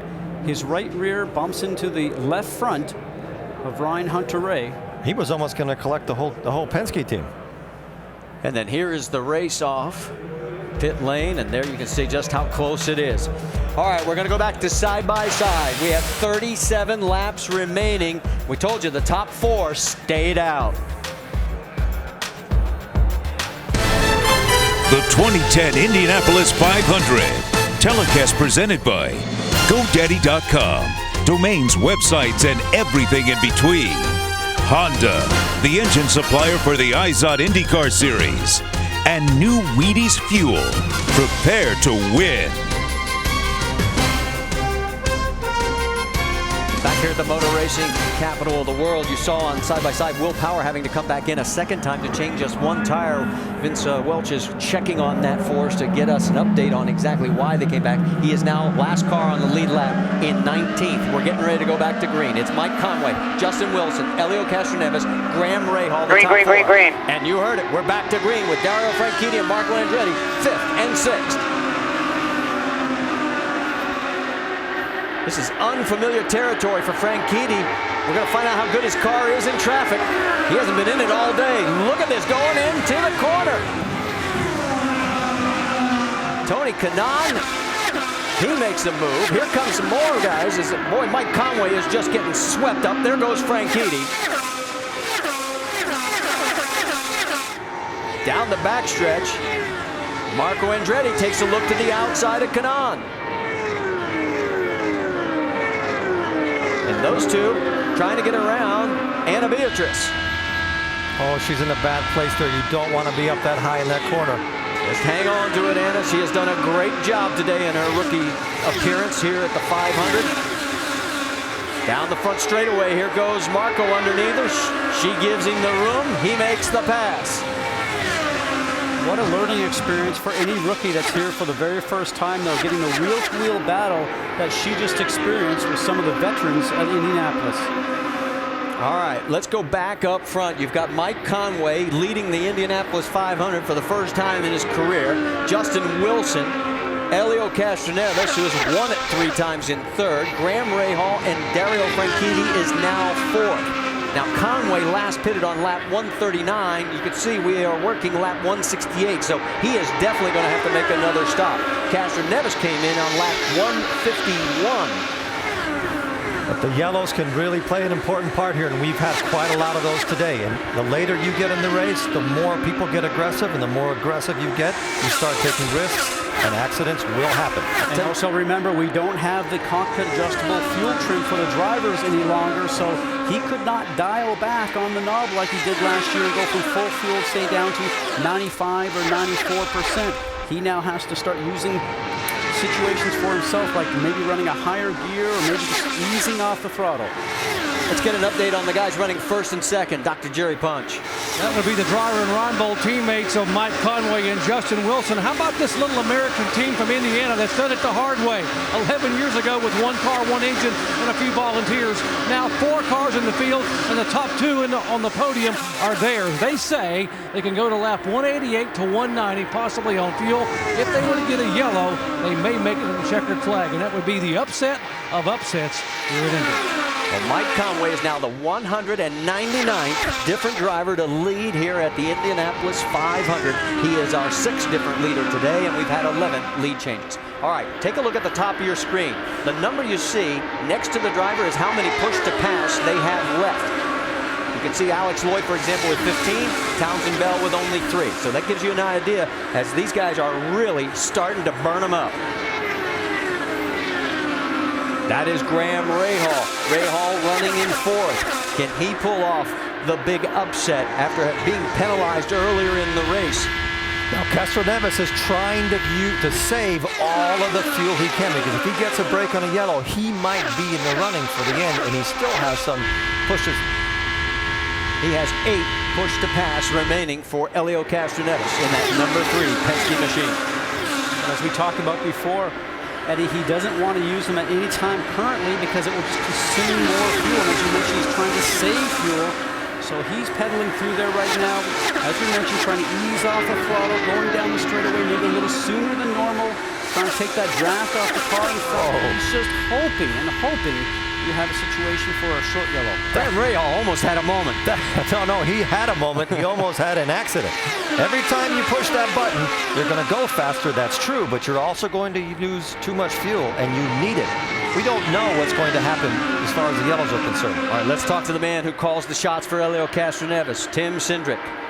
Vince? Well, it's been an amazing performance and up and down here after that pit stop incident with stalling the car, Tim, but you've come in and topped off twice. How close are you to making it to the end on the fuel you have? Well, Fate's going to have to decide this because we're going to need a couple of yellows here to get to the end, but the way we figured it, Indy, you either win or you don't, so we're going to roll the dice here and see what happens, but we're definitely short at this point. There you have it, Marty. A little bit short, but at Indy, you never know. Well, and went into fourth victory. Yeah, and we'll just have to find out because, as they say, I mean, if we get a 9th caution, it could help a lot of these guys as we are approaching, well, you can see right there, 172 of 200 laps as we go side by side.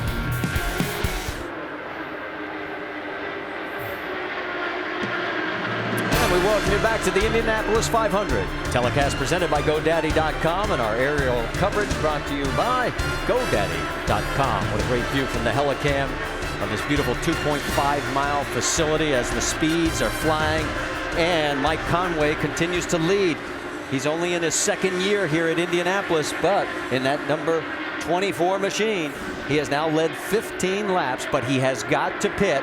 He finished 18th last year on the lead lap, and he's going to have to make a green flag stop because he is running out of fuel. But he led his first laps at the Indy 500, and that is an accomplishment. And here he comes, so he'll surrender the lead to Justin Wilson. Let's send it to Dr. Jerry Punch.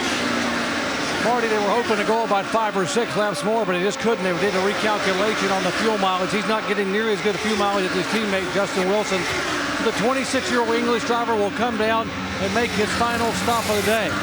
No major adjustments, a little bit of air pressure change on the car, but for this team now they are going to make a half a turn on the front wing as he is down and away for his final stop. Teammate Wilson still on the track for 4 or 5 more laps. Yes, 1st, 2nd, and 3rd are definitely going to have to potentially make another stop. Certainly, you're looking at Wilson, Castroneves, and Graham Rahal on lap 151, 55, and 54, respectively. The guy in the catbird seat is 4th place, Dario Franchitti. He last out at 163. Let's take a look at our Firestone lap leaders because we've had a total of 7 of them here in the race. And we've had a total of 12 lead changes. Dario Franchitti, as you can see, has led far and away the most laps. And surprisingly, Mike Conway in 2nd with 15. All the way down to Marco Andretti with 1. Well, you saw that onboard view of Dario. He does not look like that car is stressed or he is not flogging at all. I think he knows those 3 in front of him, they have got to pit if this stays green. Definitely, and he knows that he has a big advantage on Marco. Let's check in on Tony Kanaan because he is now in 5th place, right behind Franchitti. He's about 4 seconds behind as he got around Marco Andretti. Let's take you back and show you what happened there between the 2 Andretti Autosport teammates. See Marco up front having a little bit of difficulty getting through the turn, loses momentum. Tony Kanaan aboard the 7-Eleven machine takes advantage of it. Just a clean pass, not going to be any difficulty there between teammates. Marco must have really had a problem there because Kanaan passed him even getting off the throttle. And in 4, you never ever get off the throttle unless you're way offline. And you can see the view up in front. He's got a long way to go. Let's check in on Justin Wilson because Justin has a little piece of Indy history now. He is now the 200th driver to lead a lap here in the Indianapolis 500. And he is going to have to make a stop soon, but Justin getting his moment in the sun, shall we say. 19 laps to go. And we'll go side by side one more time as Justin Wilson, Helio Castroneves, and Graham Rahal have to make stops.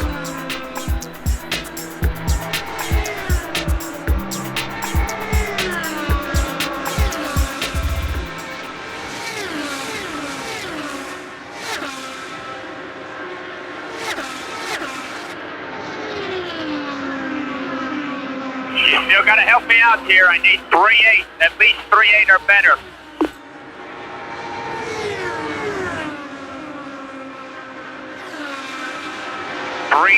I need 3.9 at least.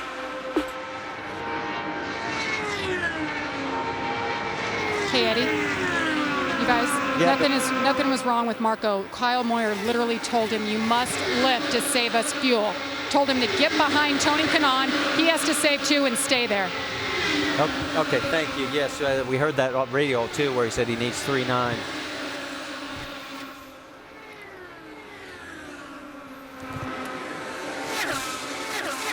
Well, they're saying if he gives him 3.9, he will.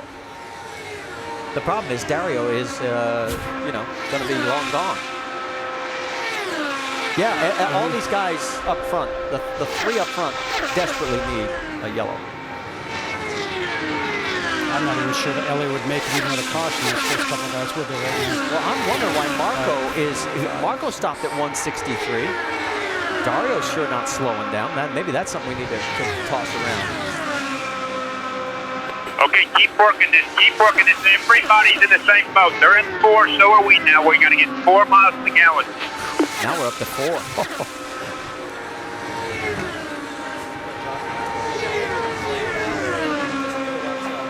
Marco, we got to lift. We have to lift. We cannot run this way.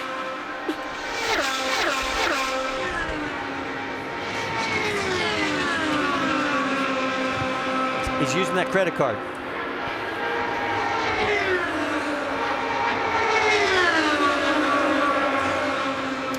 Back here at the Indianapolis Motor Speedway, Justin Wilson continues to lead. Helio Castroneves, Graham Rahal, Dario Franchitti, and Tony Kanaan. Marco Andretti is in 6th. We've been listening to the radio during the break, and all the teams are in the same boat. They have got to get fuel economy. Let's listen to Marco's radio. Marco, we got to lift. We have to lift. We cannot run this way. And he says he wants 4.0. What's he talking about? Well, he wants to get 4.0 miles to the gallon. Well, I think that's very difficult to do. And when he says you have to lift, what he's asking him to do is to lift going through the turns. Get these guys, and you help work with me here. And everybody's in trouble. We can make this work. And even lift going down the straightaway to help him make fuel. And Jamie Little, it doesn't sound like the driver is really listening in on that very well. Well, it goes back to that patience thing. I actually just asked Kyle Moyer, did you guys get the fuel cell all the way full? Remember, he had a blistering fast pit stop. They gained 1 position, and the sound of the voices here on the radio sounds like they didn't get it all the way full, guys. The pace has really dropped down. 4-1 now. We need 4-1. Now there's his Firestone telemetry, and you can see, look at the speed, down to 210. Dario Franchitti ran 215 for the last lap. So even they're thinking they need to save fuel. When they started this negotiation, he was telling me, he said he needed 3.8, then 3.9, now 4. So they're trying really hard to stretch the fuel out as far as they can so they can take advantage of a yellow. And for him to make fuel right now, what he can do is go from 5th up to 6th gear, get some lower RPMs, and breathe off the throttle. He just is not taking his foot off the throttle right now to help make some fuel. We can tell you that Anna Beatrice is in for what will be her final stop. She is in 20th position, 1 lap down. This has been a very solid day for the young Brazilian. An extremely professional race. Let's go back out on track, and you can see that Justin Wilson continues to lead. Now his last lap was at 2:21. He knows he's got to stop, so he's trying to make as much ground up as possible so that when he does come in, he can get back out on the track in a better position. But it really is just going to come down to who can stretch his fuel as long as it possibly can. And we haven't heard one sound from Franchitti's radio, have we? Not a blip. He has dropped back, though, a 7.4 seconds behind the race lead, and it looks like he's saving fuel as well, Vince. That's exactly right. And Dario is not communicating on his radio. In fact, they're just talking to Dario about what kind of an advantage he has on the car behind him, which is Tony Kanaan, saving desperately in the 10 pit, hoping to make it to the end as you see the 22 come to the pits, Jerry. Yeah, Justin Wilson to try to make it. They rolled the dice here in the driver and Ron Bull pits, hoping for a yellow flag to be able to make it. They could not make it all the way. So with 12 laps to go, making 11 to go, he is on and off pit road, making his final stop. Graham Rahal has also pulled down pit lane. Marco Andretti continues out. Dario needs 4.0. We need 4.1. He's in trouble too. Boy, Rahal's got problems, so his day, as he's finally getting down, he gets back out on track. A good run, but it's not going to be good enough. Castroneves right now, a 6.9 second lead over Dario Franchitti. He is the last one of this group that came in earlier than that pack that's behind him, Franchitti, Kanaan, and Marco. I don't think Franchitti is that sure he's going to make it on fuel either. You're looking at his speeds, 217. That's not been his race pace. And meanwhile, Helio Castroneves, he too has backed off. He's running 215 now, as he is now led in his 7th Indy 500, and he becomes our 8th different leader today. But what Castroneves is doing is he's having those cars in front of him open up the air, and you are so much more fuel efficient when you do that. They have to do everything they can to save fuel. He's got traffic right in front of him. What are you hearing, Vince? Well, in regards to Helio Castroneves, Tim Cindric just asked him, could you go an extra 10 laps on those tires if we splashed fuel? That's all they need, is just a splash to get there. And if the tires would hold up with enough fuel when everybody else is saving, maybe that would be enough to get there. As you see the telemetry for Helio Castroneves, it's going to be close. He goes around Simona Di Silvestro, and he's breathing that throttle. All the way down to 213 in the corners. A throttle all the way out to 48%. Next time by, no, he's not going to make it. So he is coming in. We thought he would have to. And he may have been too fast. He might have been over. Yeah, he wants some more tires now from flat spotting those. If they were going to keep them on, they might reconsider. 8 laps to go. Vince, he's coming your way. Well, Helio Castroneves, as we had just told you, they were hoping that maybe they could do it with fuel only and no tires. And now, how long this ride down pit lane must be. Scott makes the comment that after busting those tires, they're going to have to change them, and they are indeed. 4 fresh Firestones for Helio, just a splash of fuel to get him to the end. Now it's going to be a race. Is the fuel going to be enough for Helio to pass through the pack?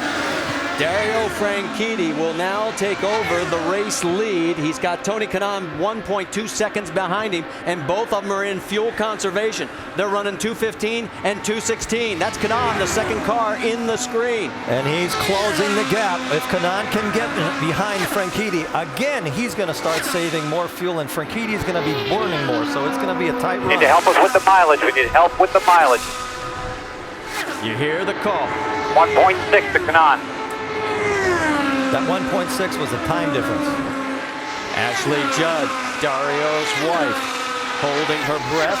Maybe her husband picks up win number 2 here at the Speedway with 7 laps remaining. Dario, that last lap, he picked it up to 220 miles an hour. This is one of those deals where you'd pay $2 million for a gallon or 2. How about, let's get an update on another one of the cars in contention. Jamie Little? Well, the National Guard car is Dan Weldon. They told him he is good on fuel to the end. Hammer down, guys, and he continues to make passes toward the front, 3rd right now. He finished 2nd here last year. Let's get an update on Tony Kanaan in 2nd. Rick DeBrule.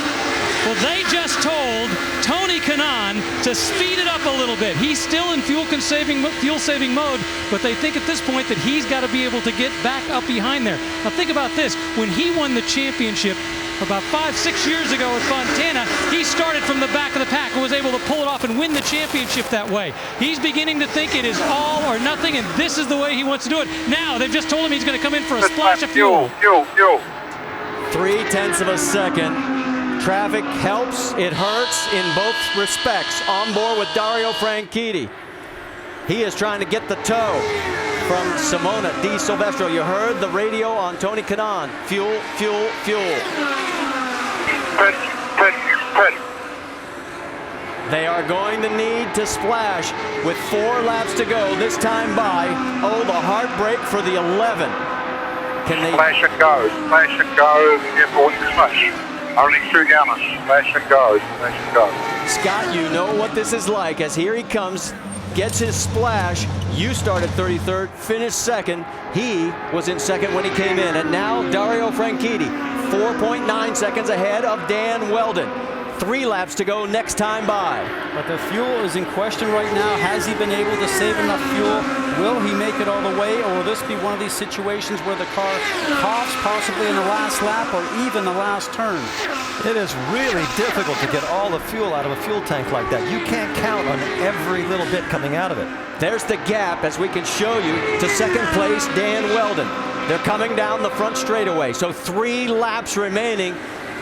Franchitti, the second car in your screen, has the lap traffic in front of him, clears him easily. He's in the South Chute, heading through 2. The question now is only about fuel. He has led 152 of 197 laps. And Marty, all the top guys right now, Franchitti, Weldon, and Andretti, all stopped at the same time for fuel. So who's been the best here to save, or will they all run out? Franchitti's last lap at only 208 miles an hour. Weldon at 214. Here we come down the front straightaway once again. This time by, there will be 2 laps remaining. 5 miles. He needs to let that car behind him pass him and drag him around for the rest of the lap. He's going slow enough. He's 202 that last lap. Take your Weldon time. at 206. Take your time. Weldon's in 1 now. This is incredible. Everybody Need help from the saving spotters. fuel. He is almost at a snail's pace considering how fast he was running earlier in the race. They could get out and almost run faster now. That's what he's doing. He's letting that other car get up ahead of him. Coming by the next time, it will be the white flag here at the Indianapolis Motor Speedway. Everyone in the grandstands are on their feet. Can he make it? Can he make it? 2.5 more miles. Weldon is 3 seconds behind. There's Weldon at the top of your screen. He's letting everybody go by. He's doing everything he can to save fuel. And Weldon, can he close? It's 3.6 seconds as they head through 1. Oh, we've got a crash. Oh, a wicked crash involving 2 cars at least. He's won it. He's going to win it. Franchitti has won it. Ryan Hunter-Reay involved in this. Take the warm-up lane. I could not see who else was involved from our angle. If he can make it to the stripe, and they told him to take the warm-up lane. The IRL guy up here to take the warm-up lane. So he is already in the warm-up lane. Come back onto the track there. 45 years ago, his idol, Jimmy Clark, won his one and only Indy 500. And oh my, what a mess in that corner. There's his wife. Today, Dario will pass his childhood hero and win his second Indianapolis 500 as he is able to coast across if he has to now. And Dan Weldon, for the second year in a row, will finish second right behind him. What an incredible finish. Hey, baby, check a flag. Can't believe it.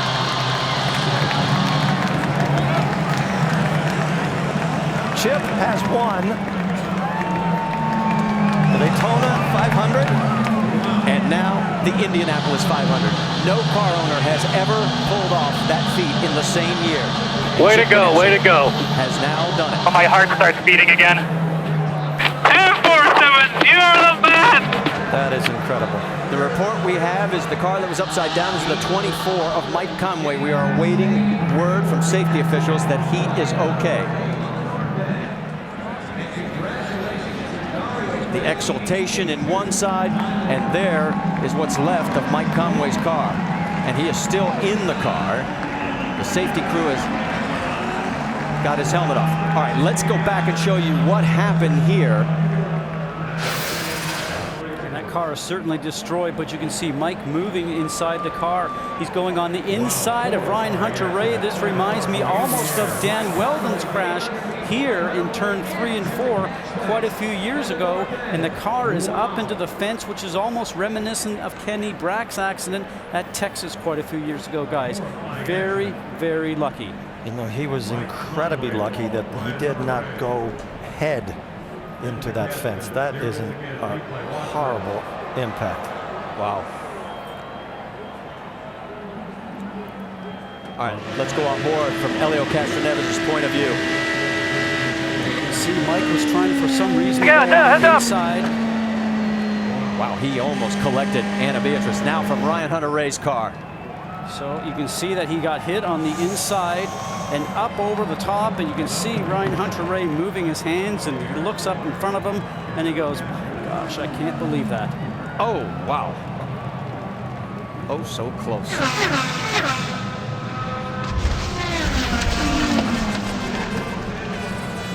Unreal.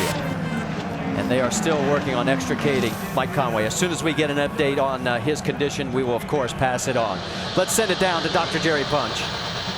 And we are running along beside Ashley Judd, who was just overcome with emotion. She was crying, and now she clipped off her shoes and is running up pit road to try to get to her husband. Just tears of joy, tears of elation as she is running up to try to get to him. Her husband promised her sister a birthday present today. He said, I will win the Indy 500 for you. Guys? Doc, you better get in shape, buddy. She's out running. Keep up with her. You're doing a great job. It's been a long day. And listen to the crowd celebrating as Ashley heads towards her husband, Dario Franchitti, and boy, he lights him up. He did everything absolutely right today, didn't he? Led 155 of the 200 laps. And Chip Ganassi now has his 4th Indy 500 win. Jamie? It's hot now. Walking down pit road, waving to everybody, saying how hot it is. Chip, first owner ever to win the Daytona 500, to win the Indy 500. What is this moment like? I don't know. I mean, I'll think about that later. Right now, I want to congratulate Dario. I want to thank everybody that's a part of this team to put this team together today. And, you know, that brought that car home to victory. It was a little dicey there at the end. We were trying to save some fuel to get to the finish. I got a great crew of guys. I got great sponsors. I'm a lucky guy. So close on fuel, Chip. What are you going to tell Dario? You know, just like he did at Homestead last year, how he won the championship. He saved fuel when he had to. All right, congratulations. Chip Ganassi making his way into victory lane. And we can update you, Mike Conway is out of the car. He did wave to the crowd. If we get further news, we'll, of course, pass that along as well. As you can see, Dario making his way to the victory podium. Let's go through it as we get a chance. It's Franchitti, Weldon, Alex Lloyd with his best finish in 3rd. Scott Dixon comes back for 4th.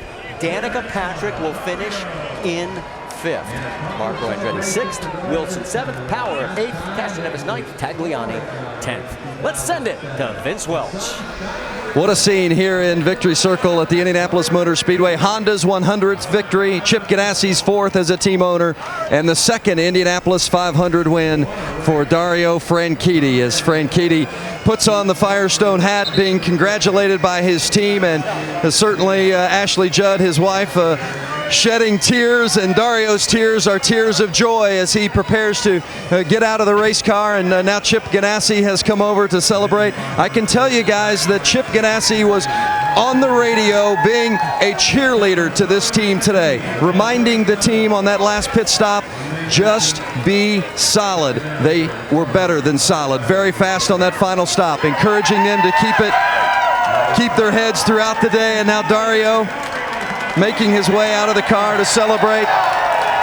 The CEO of Borg Warner, Tim Manganiello, will put the wreath around Dario's shoulders and give him a handshake of congratulations.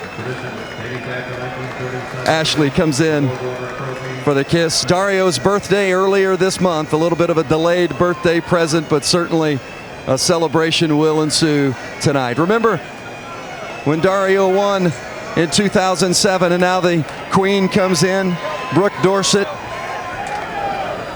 Franklin Weaver from Bennington, Indiana, and the American Dairy Association will come in with the milk momentarily. Dario's father with an emotional hug of his son in victory lane. Remember when Dario won in 2007? It was a rain-shortened race. No shortening to this one today. It went the distance, and Dario will drink the milk and celebrate here in victory lane, his 2nd Indianapolis 500 victory.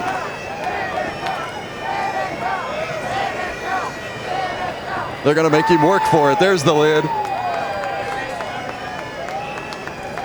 And now the traditional swing belt.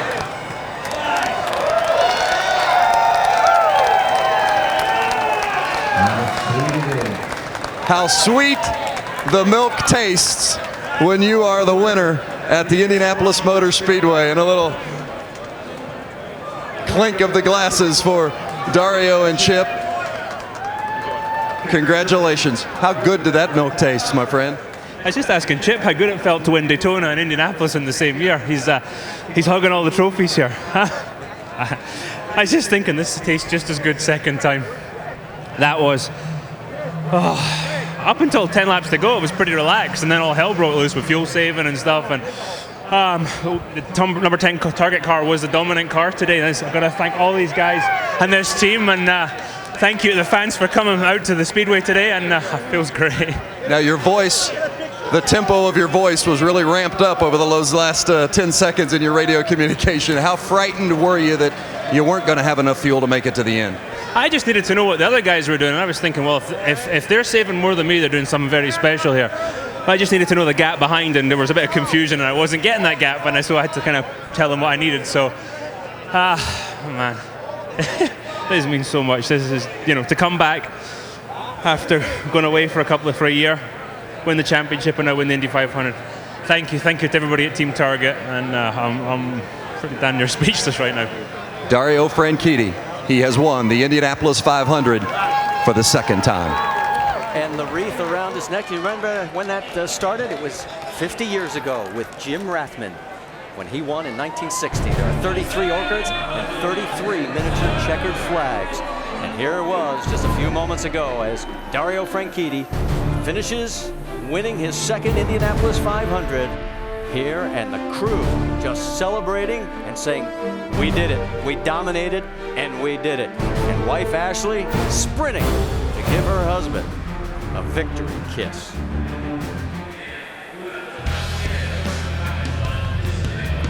The celebration continues in Victory Lane at the Indianapolis Motor Speedway as Dario Franchitti has now become a two-time winner of this storied event. The glory on one end of the track and the agony and pain at the other as late in the race. Here's the glory part. At the far end of the racetrack between turns 3 and 4 is the agony for Mike Conway as he touches wheels with Ryan Hunter-Reay. And oh, what a scary crash. And what a lucky driver that the cars are so safe. Take a look from on board with Danica Patrick as she ends up. Watch her inside. Inside. And she would end up in 5th place today. And Jamie, that's another top 5 for her.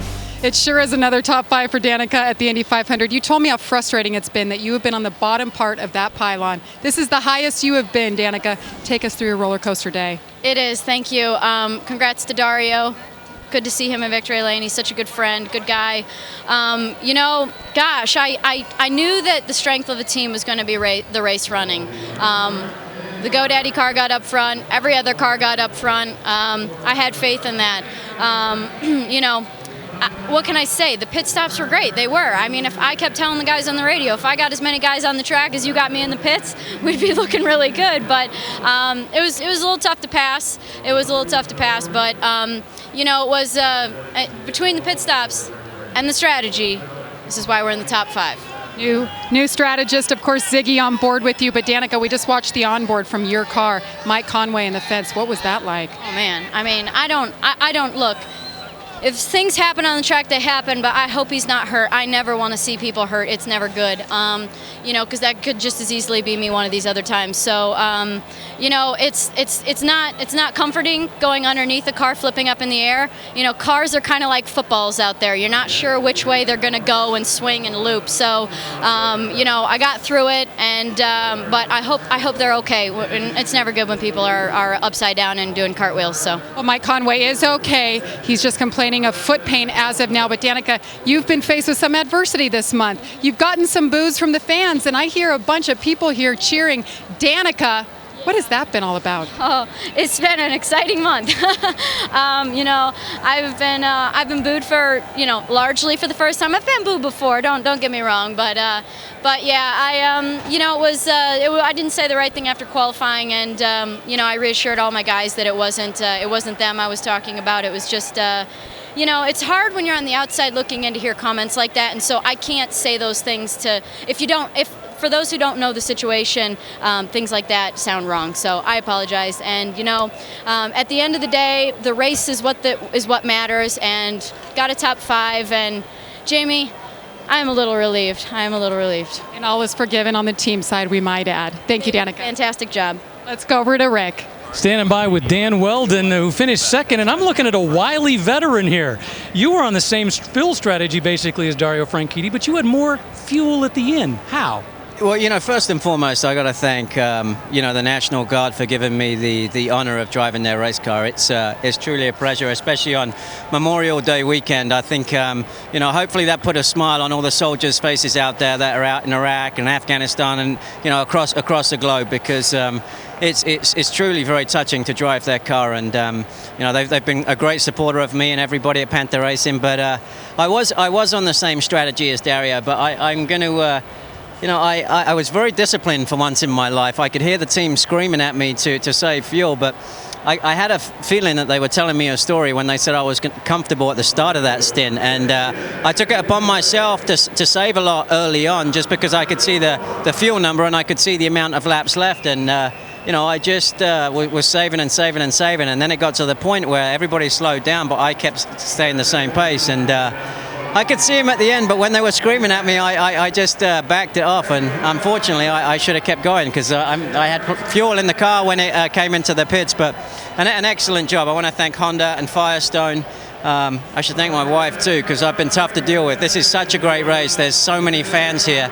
It's thanks to IZOD for making IndyCar sexy again and cool, but it's been a great day so far. All right, Dan Weldon finishing second for the second time in a row. Doc? Hold on, guys, we're on radio. Back at the Medical Center with Dr. Mike Olinger, the medical director for the IZOD IndyCar Series. And Mike, what's the status right now of Mike Conway?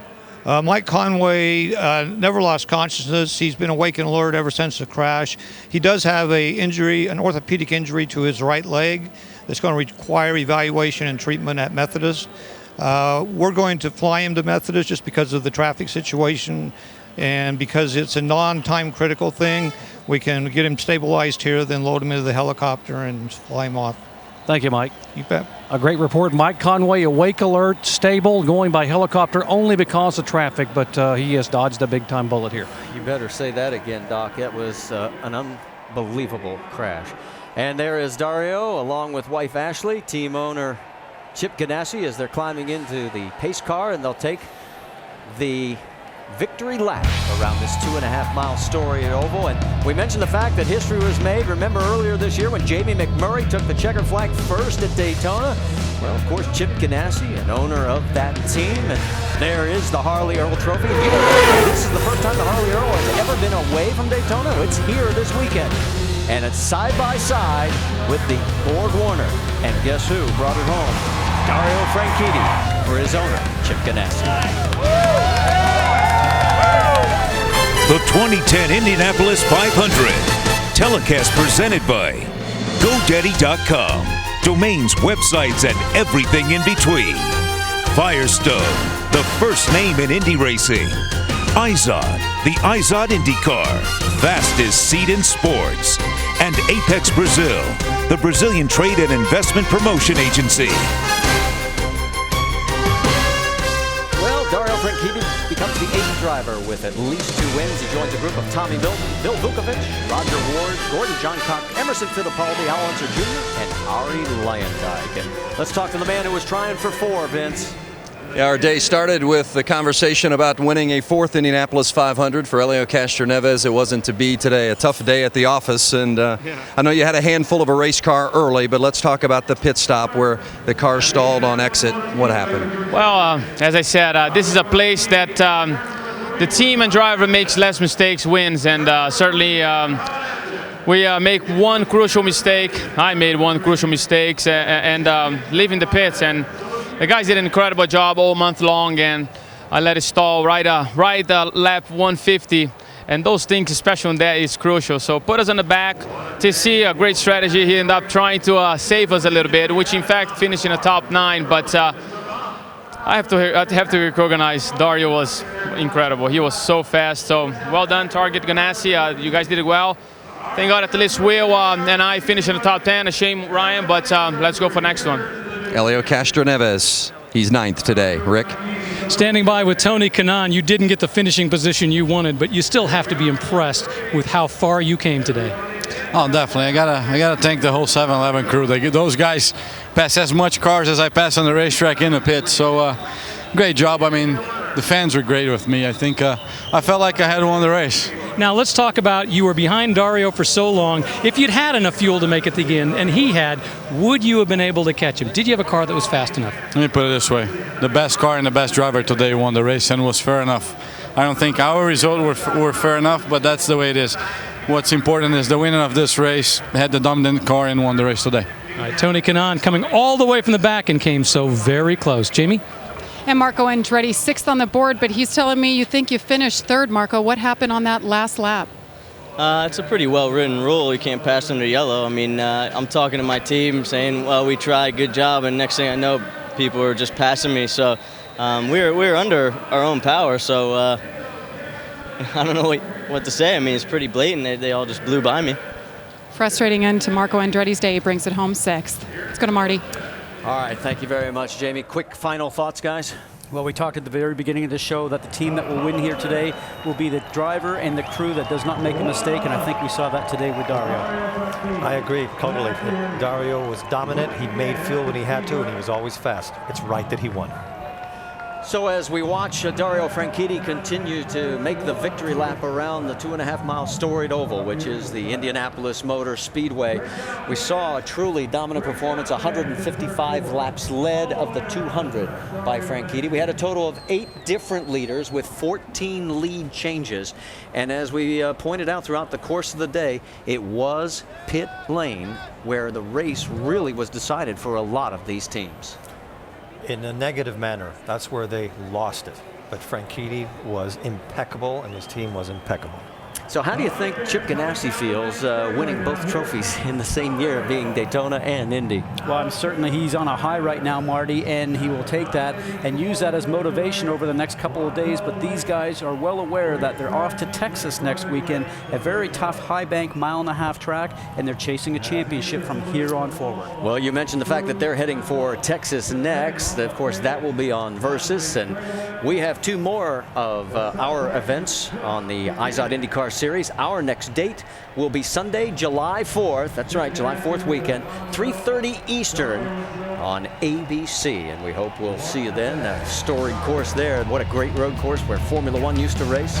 And as the celebration continues, we're going to send it over to our good buddy, Brent Musburger. Brent, take us home. Marty, thank you very much. Another great job, guys. And Dario Franchitti, well, he may be the most popular Scotsman this side of, well, Sean Connery. You know, he's a bit of a Renaissance man. Flies helicopters, collects Ferraris, very well read. And oh yes, did we tell you he's married to Ashley Judd? And for the 2nd time in his 7-year career here at Indianapolis, he has kissed the bricks and taken a swig of milk. A 2-time champion from Scotland, Dario Franchitti. It was another glorious day at Indianapolis, under bright sunshiny skies with a lot of humidity in the air, and another crowd that swelled in excess of 250,000 people. Tony Kanaan, one of the stories, along with Helio Castroneves. Jack Nicholson waved the flag to send them on their way. Early crashes and accidents. Fortunately, no one seriously hurt.